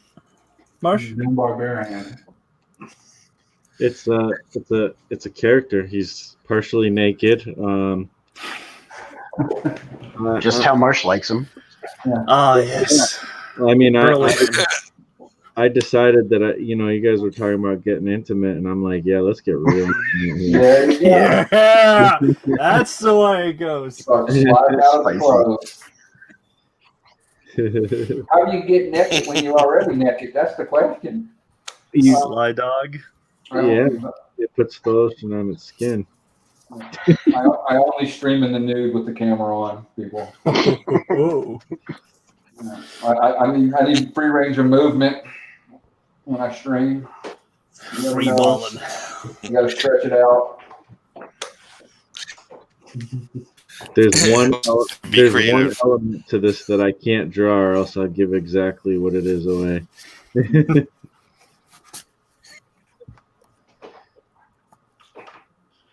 Yep. I was thinking about it. I got one guy in my comic book with clothes on. No, two. Two people wear clothes in my book, I believe. Well, that sucks, man. Why do they have clothes on? Richard Corbin. Well, yeah, why they have clothes on? No, I don't know. If they don't have clothes on, probably Richard Corbin books, man. He drew half the people naked in his books. Yeah, that I was think I pointed can out. see that detail that Marsh is talking about. Uh-oh.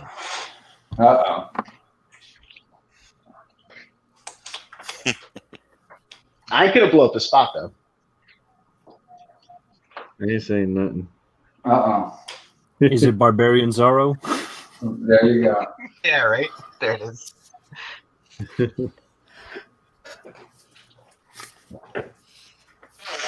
I said a second ago, Neff, I didn't know you heard me.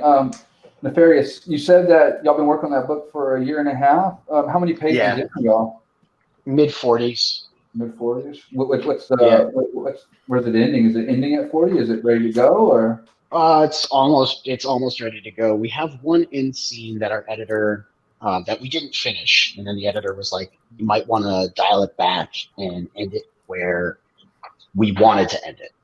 But I felt that there was an important sort of epilogue because it's being split into two parts. It's a part 1 and part 2 release, and then we're going to release them individually and then bind them together with a different cover.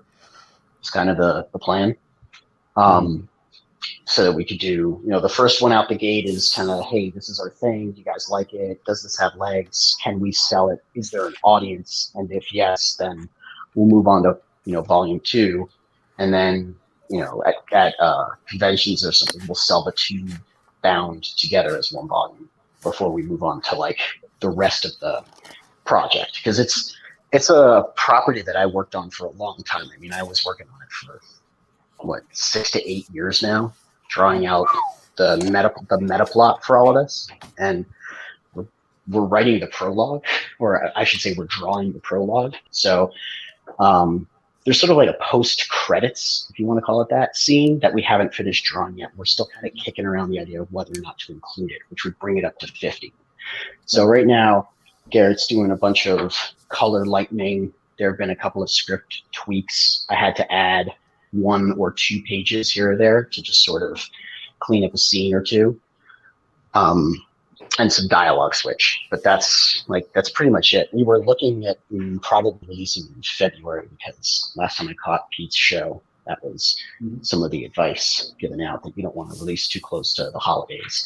And I don't think we're going to be ready to go in like November. And November's a bad time this time around anyway. Everyone's going to be buying ammo. No one's going to be buying comics. There you go.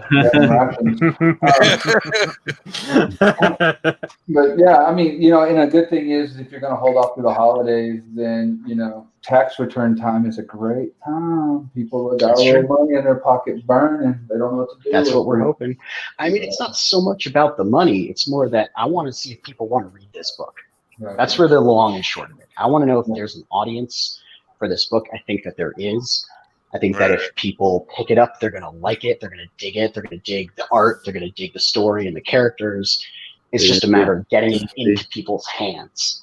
I feel you. But at the end of the day, you got to remember, there's nothing wrong with paying a bill with something you love. That's true. Absolutely true. Everything right. Oh yeah, my furry community. That's the dream. That's the dream, is to pay the bills with what you love, doing what you love. For sure. I can't wait till I do a YouTube video one of these days, and I'm like, look at this house. This is such a cool house, right? Have you guys seen a house like this? Comics built this. That's Comics my dream. Comics built. So then do a version of MTV comics smushed together. Comics smushed together. Built. Yeah, this whole house is built by comics. It's about to fall down. So it's like it's built on backlog issues and storage and all that. How many long boxes? Hey, you want a copy? Just grab one from the text. Starts raining. You're like, all your long boxes are getting wet. So this is the Marvel wing of the house, and over there's the DC. Image is in the attic, and we don't talk about where we put the Valiant. Oh. We're talking about the number one Spider-Mans of Todd McFarlane stuck up in the chimney. Hey man, I've got me one of those. I got me the alternate cover, the Todd McFarlane alternate Spider-Man cover. Oh yeah, Black the one that was pretty. That was gonna put you into college. Oh yeah, it's actually sitting in my box of crap somewhere in the basement, because it didn't turn out that way, right? Yeah. Maybe you could turn it into paper mache. That might be a strong enough structure to build your house with. There you go. I'm gonna wrap my kids' presents in all my Lobo comic books. You're gonna traumatize your funny. kid. Lobo is such an interesting character, yet somehow He was. the I don't know, like the amount of it's not like the greatest investment. Like none of them are like classic, really comics exactly. I don't know. You don't almost never hear about Lobo, which is weird. I don't get why, but yeah, but you can sit down and read one of those, and you finish reading it, you pick up the next one. Yeah, laugh the whole. You got a pile of them in a box. You can read them. You need to pick up. Need to pick up Squirrel Girl. Oh shit! Oh.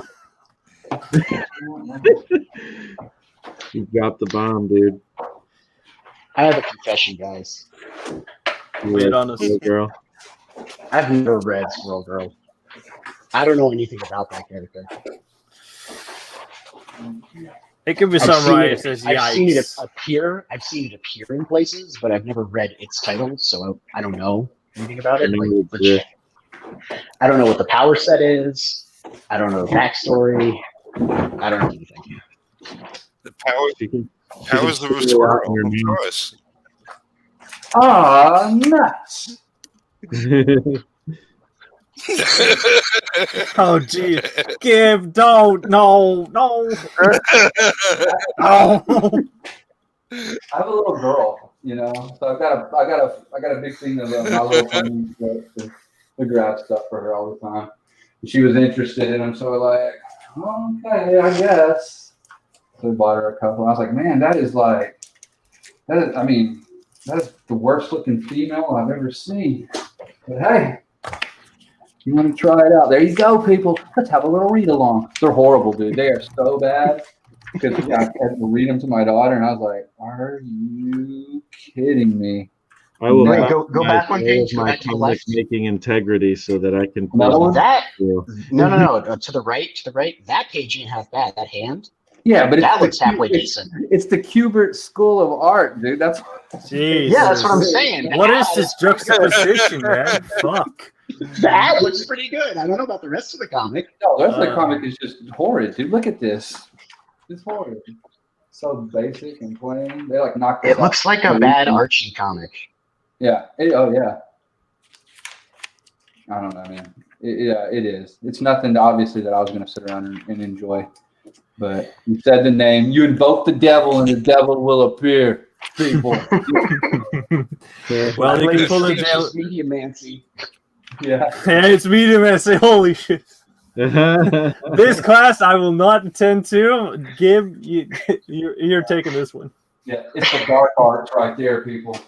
Oh, Yeah. you don't learn that in Kubert School. No, yeah, right. Yeah, you don't know how to draw that crap in Kubert School of Art. No, I don't know. Yeah, it's something we picked them up for my daughter so she could check them out. We picked that up, and we picked up my son some Spider-Geddons, and it was the same thing. I was just like, nope, these are horrible. Oh, You can pull a Dale Gribble and use it as gas. There you go. I kind of look like Dale Gribble. You know that or something? Yeah, at least I look like Dale Gribble. that but comic is going to be worth it when you get it. That's right, boy. Well, we'll see it when you get to like that 20K, and you'll shave your beard.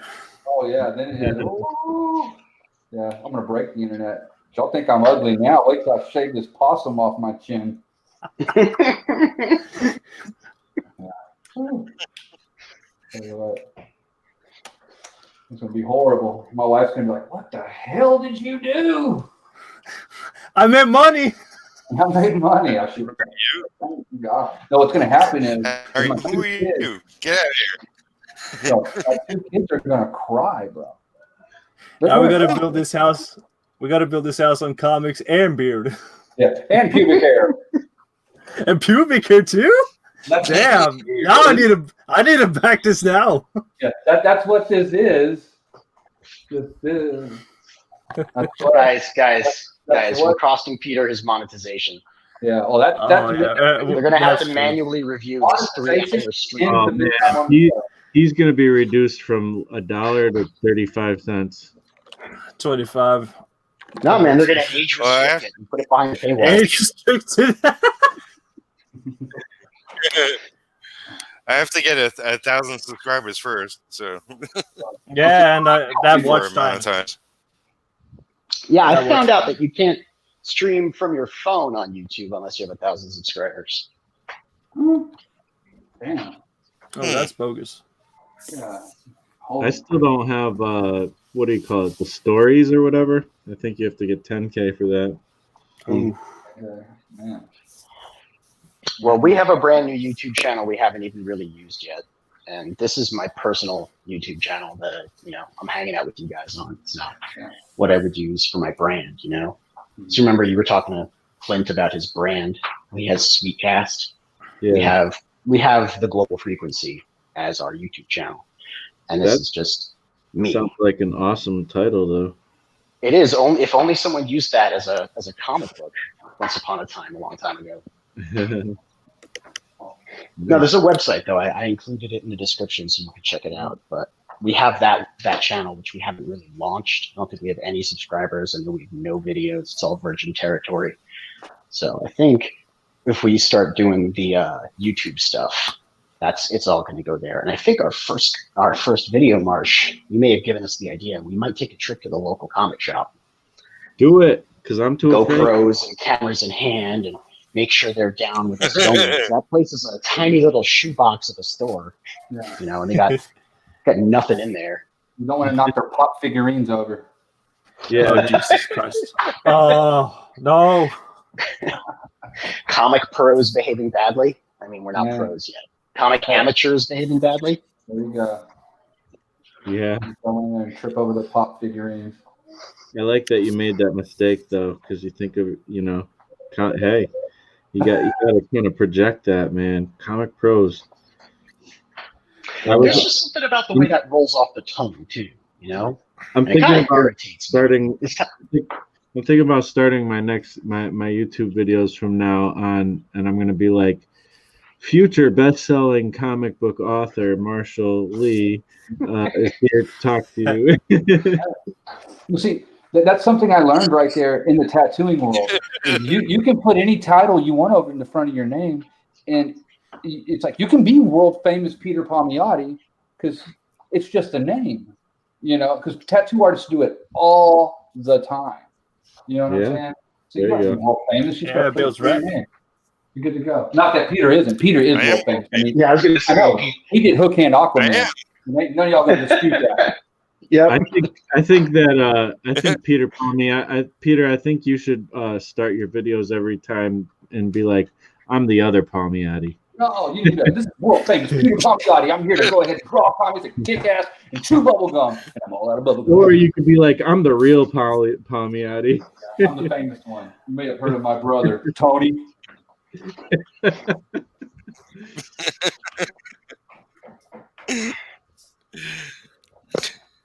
No. You're too good of a guy to do that. I know. Well, I'm not. So. Yeah.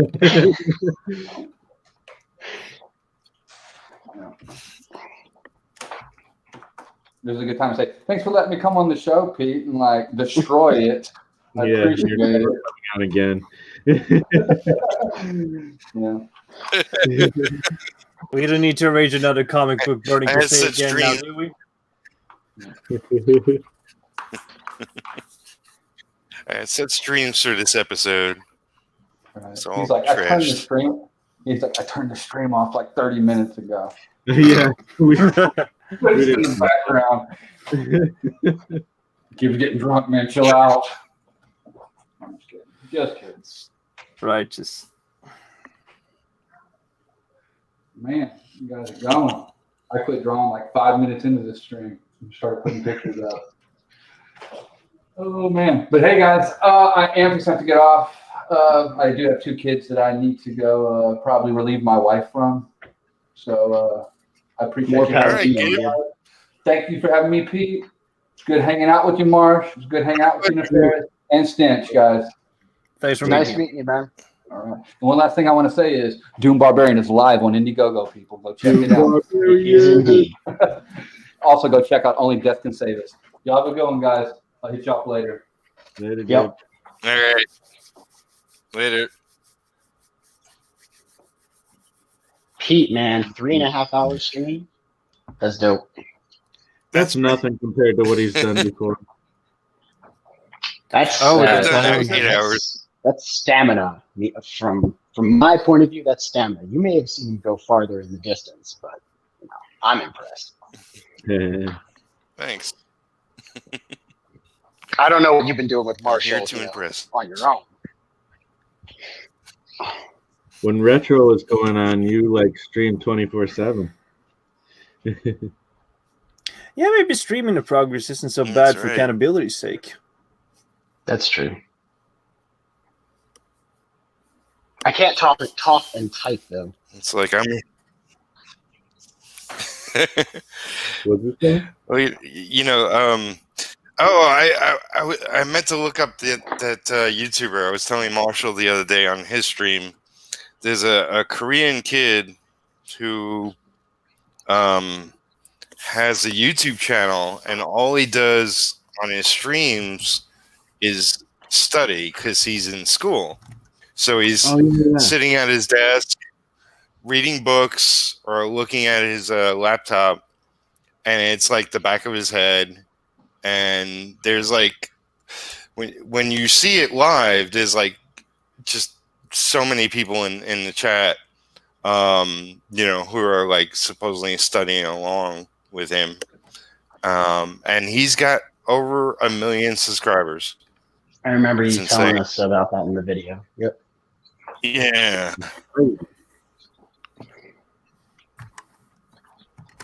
How do you think he got that many? Do you think that he was just like, hey, kids, fellow students, I'm going to be hosting a live stream where I will be studying. You should come and join because we are all learning students together. I think he has the pencil of destiny. It's the greatest drawing anyone had ever seen. I guess he told, kids in his school first or something. It just like it probably spread from school to school. Like the teachers probably found out and said, "Oh, that's impressive." Yeah, like in COVID. And in COVID, yeah, that didn't hurt for him. It's funny how much easier, I guess, we had it socializing when we were younger. I know now that I'm, I guess, grown, I don't talk to people. I had to when I was in school. Now you can get away from it. I wish you could have wore a mask.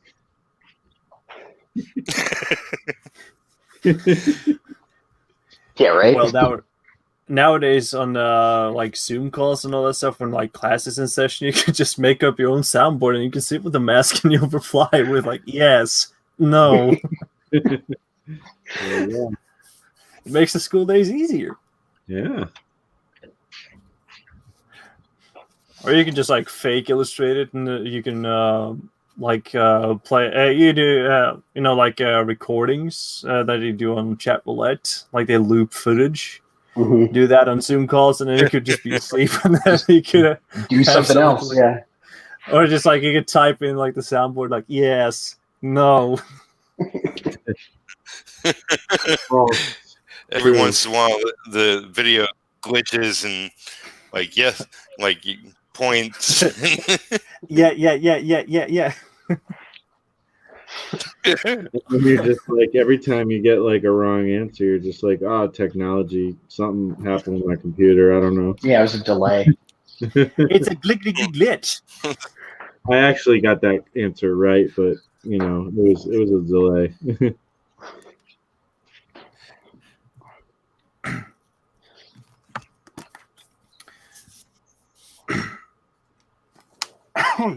Or you could just be like Ferris Bueller and just go in and change your grades.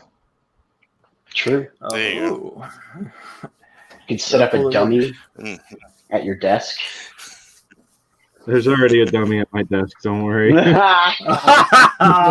Burned.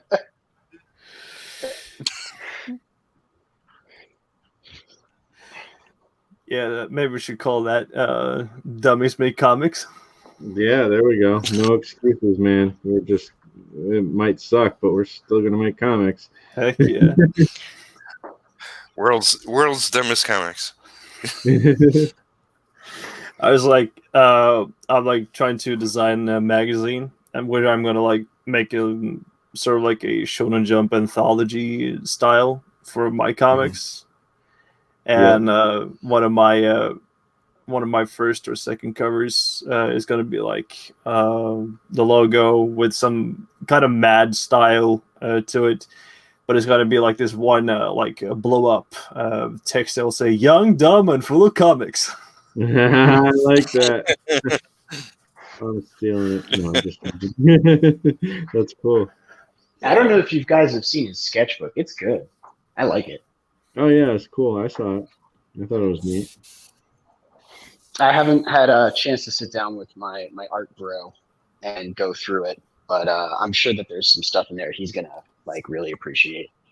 Yeah. So there's a similar aesthetic between like some of the stuff he really likes and what's in that sketchbook.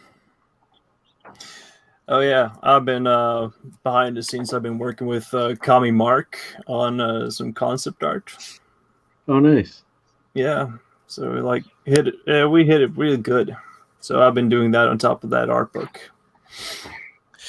Who's going on his show Monday night? Nobody. I usually pop in once in a while in the streams. I've heard his name like times, but I don't even know who he is. He's doing a stream Monday night that is, he wants to get people from the AAA community. So I was wondering if you guys if he posted in there about it. I don't know. He contacted me directly on Twitter. Yeah, I've heard. I mean, he has been in the AAA thing, Yeah, kind of tooling around and stuff. But I don't really. I mean, I'm. It takes time to get to know people, you know, and oh yeah, I got to know Stinch and Neffarious because they've been in the audio chat, you know, and so now right. we know each other, you know. But he has contacted me a little bit, so I don't know. We'll see how things go. Yeah, widening the network by Yeah. being in contact with so No. many. I'm sorry, Peter. Go on. I was gonna say, you know, I watched a couple of his shows. I saw some of when Russ was on. They were playing some weird game. So I don't know him really at all, but anybody wants to promote me, by all means, have me on. I'm gonna have to look up Tommy Mark. I mean, he's in, like I said, he's in the AAA, but I'm gonna have to like just, you know, get a better, you know, understanding of what he's up Sense to. of him. Just check out his videos or something. I don't know. I haven't checked them out yet, so. It was pretty chill. From what I've interacted with him, he's a pretty cool guy. Yeah, I'm sure he is. I mean, with a name like Tommy Mark, like that, you got to be cool, right?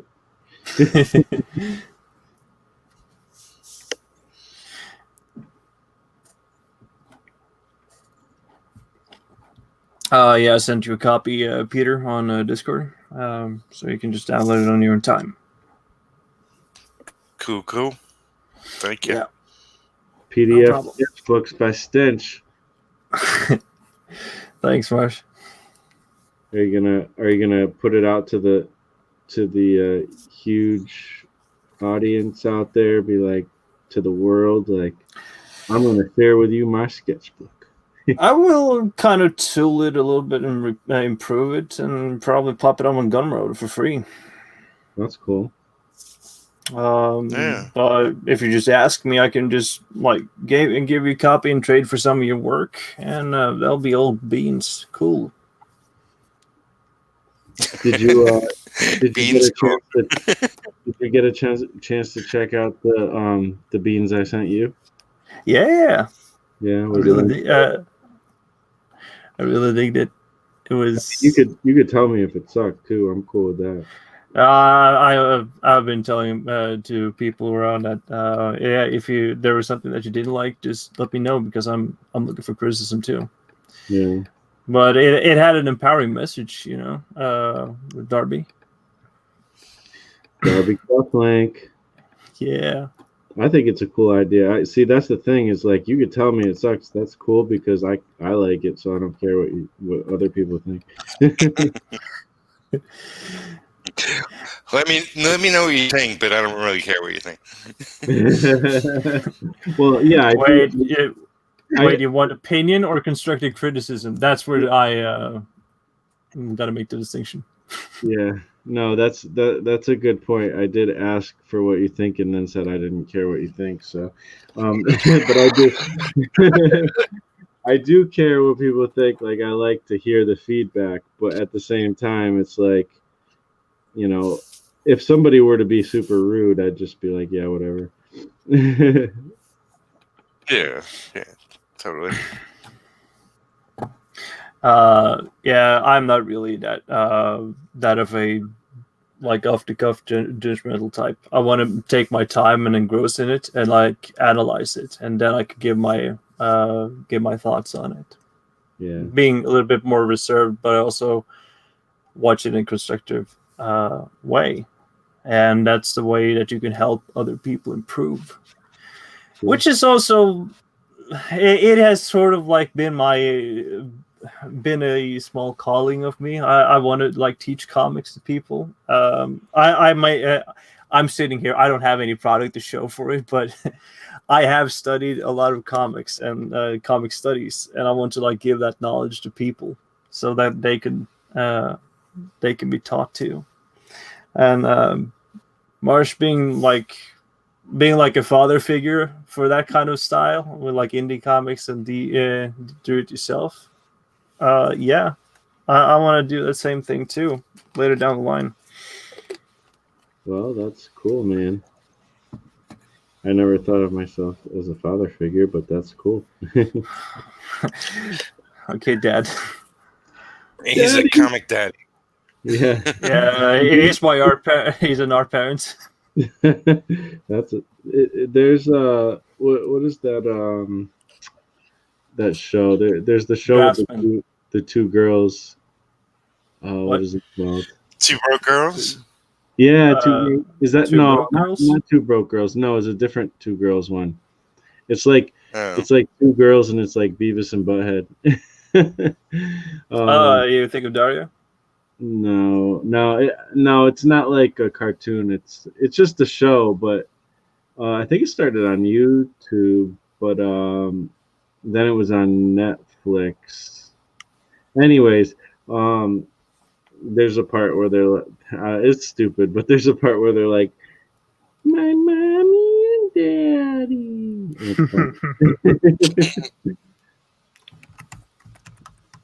Very random, but That's really cool.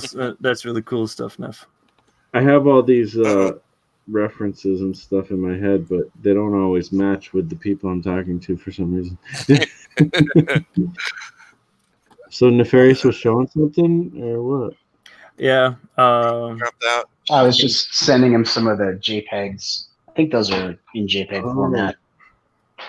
Because he shared with me his art book, and I talked to my art bro today, and he said, yeah, you can share whatever we have in the share folder.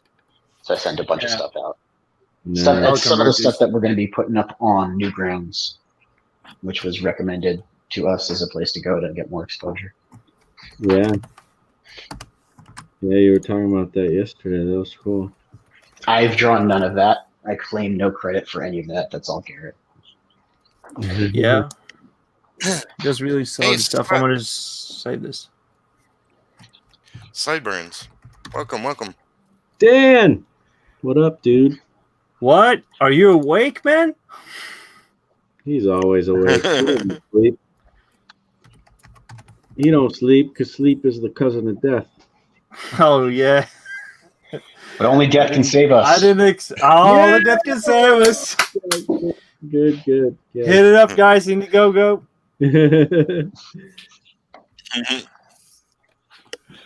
If you want to come in, you're welcome to. I put the link in the chat. We probably won't go much further than 4 hours. Just like a couple more hours after that. No. It's too long. I'm gonna cut her off. Marsh, I read it. I'm getting hungry. You're getting When hungry? We can cut it getting off hungry. right now. Oh. No, 4 o'clock will be nice. 4 o'clock. 4 hours will be a nice ending point. Okay. I mean, Marsh had wonton soup. You could eat. Yeah. Yeah, he didn't get me any.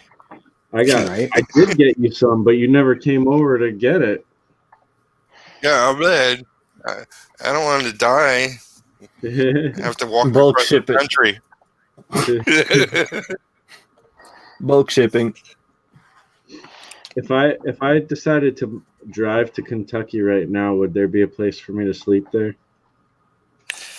Yeah, with the cats. In the shed. The litter box. Let him back.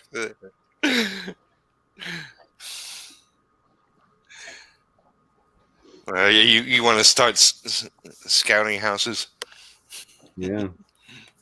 I actually have a friend that lives down in Tennessee, and he's been bugging me to move down there because he doesn't have too many friends in the area. And I don't just generally have friends at all, but it seems like a really nice place to live.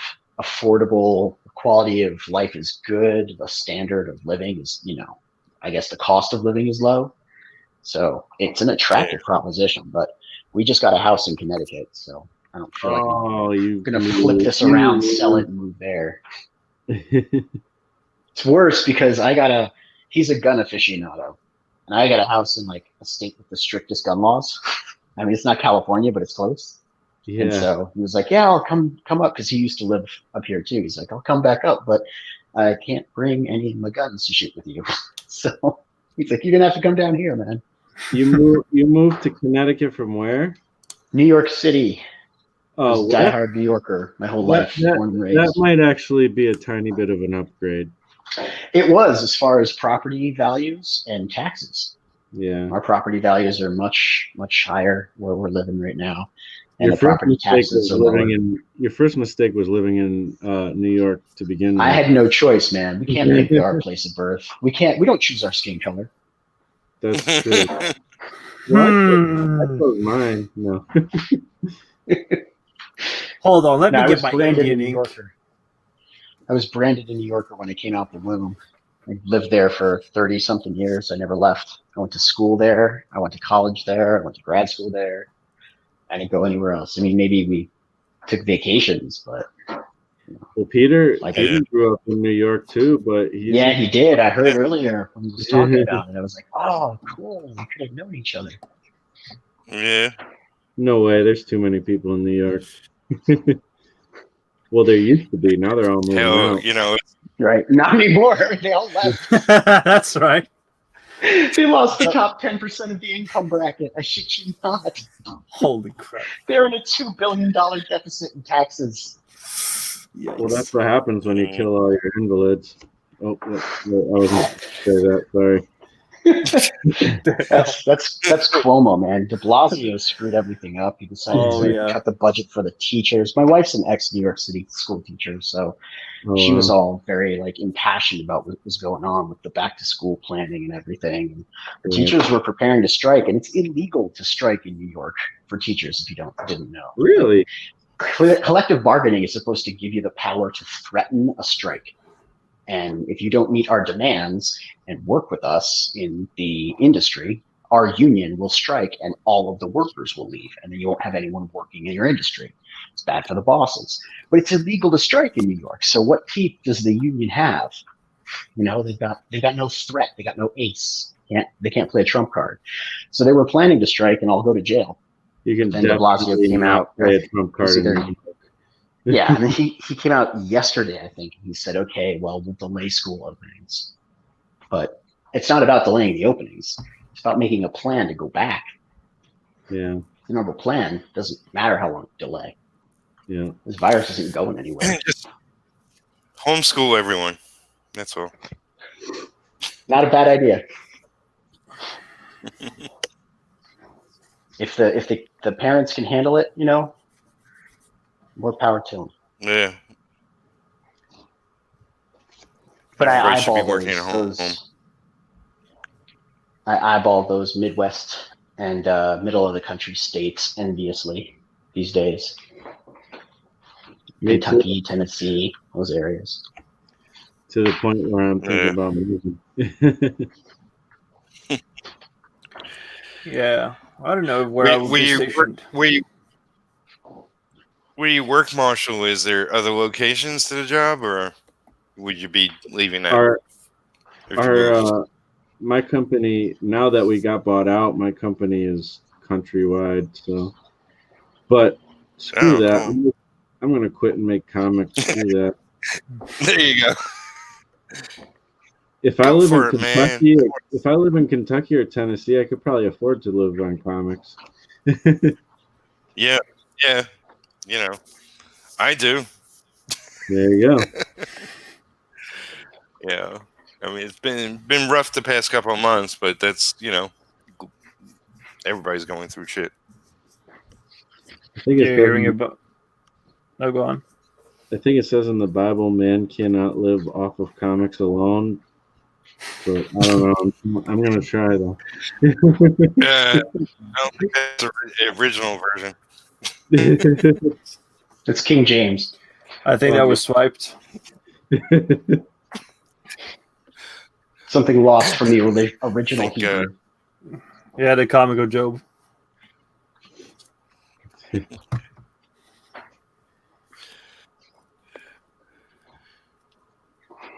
Who said I was a man? You got man hands, bro. Looking at him right now. I've gotten it's an intimate stream. Yeah, he's been manhandled. So Slyburn says I'm kind of busy. It's okay. Another time. He's too busy for us. Next month. Yeah, I'll do this monthly. Pimp your comic monthly. Not a bad idea, man. You know, like you're Yeah. the AAA community. You guys are a great springboard for people who don't know where to start, you know, and are looking to start, but they don't have any footing whatsoever. Because I know a bunch of people that are really dying to get into it. They don't want to do what they're doing with their life. They want to do something they're passionate about. They want to draw or they want to write.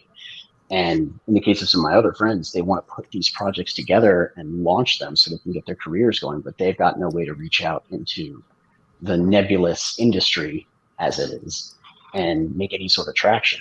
So if you want to do this, you're going to have people reaching out to you. Absolutely. Yeah, that's cool. Yeah, I mean, you know, like this was originally something I did on Facebook.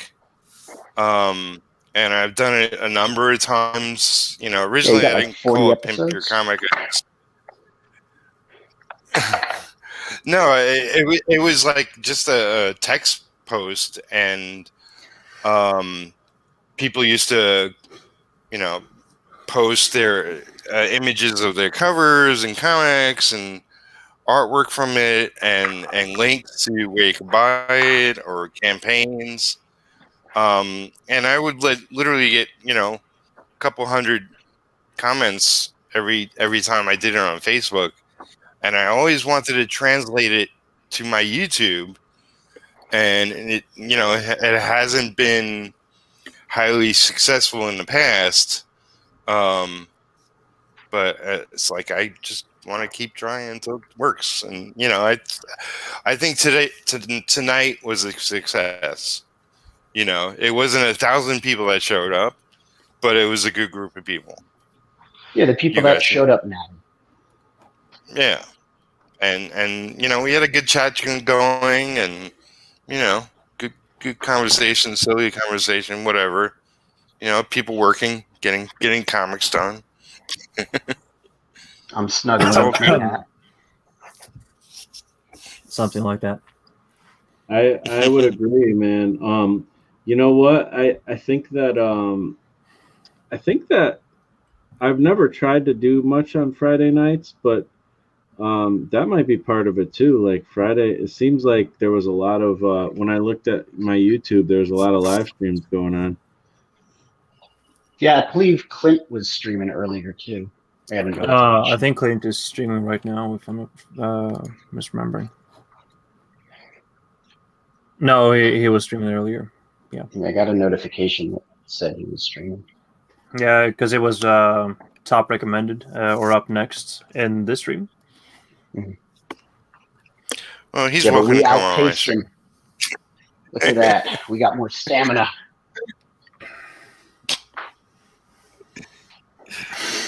Well, he does a lot of long streams, and he has a lot of good guests.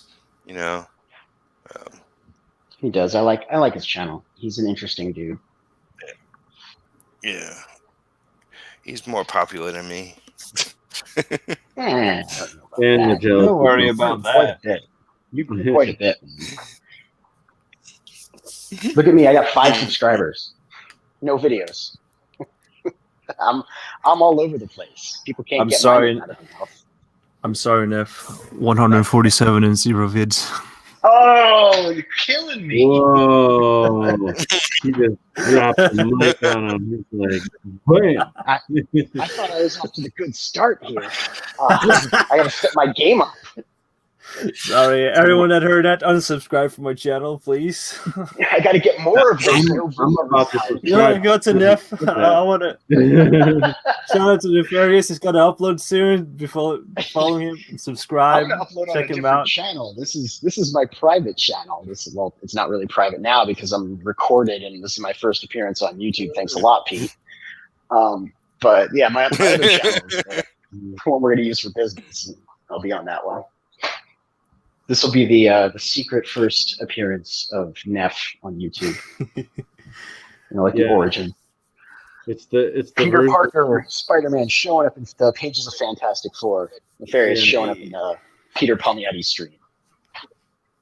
There you It's go. the actual. You gotta first start appearance, somewhere. so It doesn't. It's not Yep. worth anything. It's not my first community. All the subscribers are from like way back when I was doing Gary's Mod videos and YouTube poops and stuff. So yeah. I remember YouTube poop. Those are the days. Forever ago. But You I'm gonna can't do that revamp. anymore. So No, that's true. I think we should wrap it up soon. So Nefarious, where Yes, do sir. you want people to go? Why don't you And, guys head on over to theglobalfrequency.org. It's all one word. And that's the website where you can find my comic featured in the project section. And if you're looking to get, a start yourself, send them an email and see if they can do something for you. Sweet. Will do. And put everything in the private chat before you skedoodle, and I'll put the links in the video description below. Will do. So Stinch, Yeah. Hey, how you doing? Hi. I was out there for a moment. My brain is fritzing because it's almost It's like 6 5 o'clock. a.m. there. Yeah. Almost 6 o'clock. You can't find me anywhere except for me harassing these guys on streams and on the AAA community server. So if you stop by there, you can find me there. Or you can catch me doing some weird stuff coming soonish, like 1 or 3 years into the future. But I'm due to appear in the Is It Just Us episode 20 now this Monday with Russ Leash and Lucifer Storm. So yeah, you can catch me there. cool. I'm checking that out. I will be there. Yeah. And Marsha. What's up? I finished the drawing here. That's kind of Are you going to show it off to us? Nice. Yeah. Awesome. so. My That's name very is hanky. Marshall Lee of DonkeyJobProjects.com, and you can find me on Indiegogo if you type in Doomed Barbarian, and you can if you pledge to my Indiegogo, then I'll be very happy. So go ahead and do that.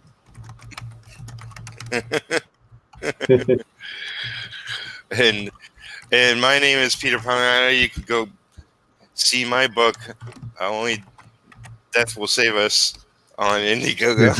There you go. On the side, I do retro. Awesome.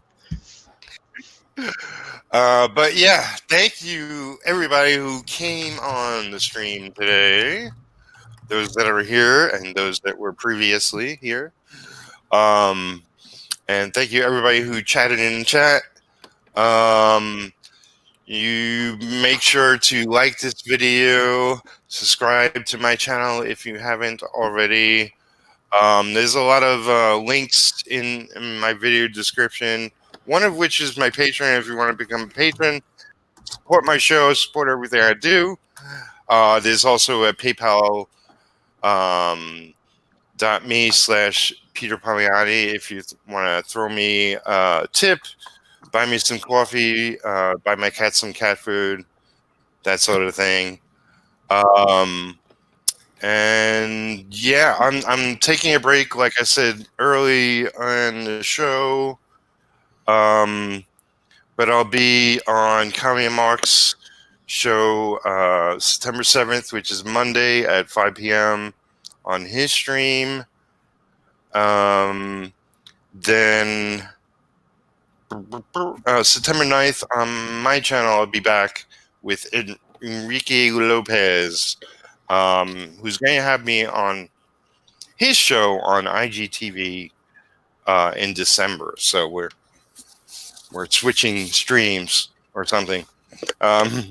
Oh my God! There's my eye.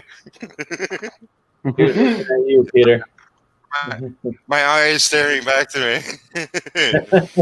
I see you. Nice job. Thanks. I did that for Google back in the day. Google Plus had a thing, live stream, and then there was a teacher teaching art, and I was part of that. It was fun. Unfortunately, they disappeared, so nobody cares. And the last thing I'll mention is Ryan Wynn, who is published through Alternative Comics, will be joining me September 10th. That will be Thursday at 7 p.m. So I'm so glad to finally be talking with Ryan. I've been poking him a lot over the past year, I guess, to get him on. And yeah, I was on Indie Vault this morning. Eventually, I have a playlist of appearances, and I'm going to make sure to add, my latest Marshall Lee appearance and the Indie Vault appearance, and anything I vaguely remember. Although I forget what I had for lunch, so is that. But thanks again, everybody. This has been a great stream. Got some more inks on my retro, and yeah, work on your comics, sell a lot of copies, and let's make indies great.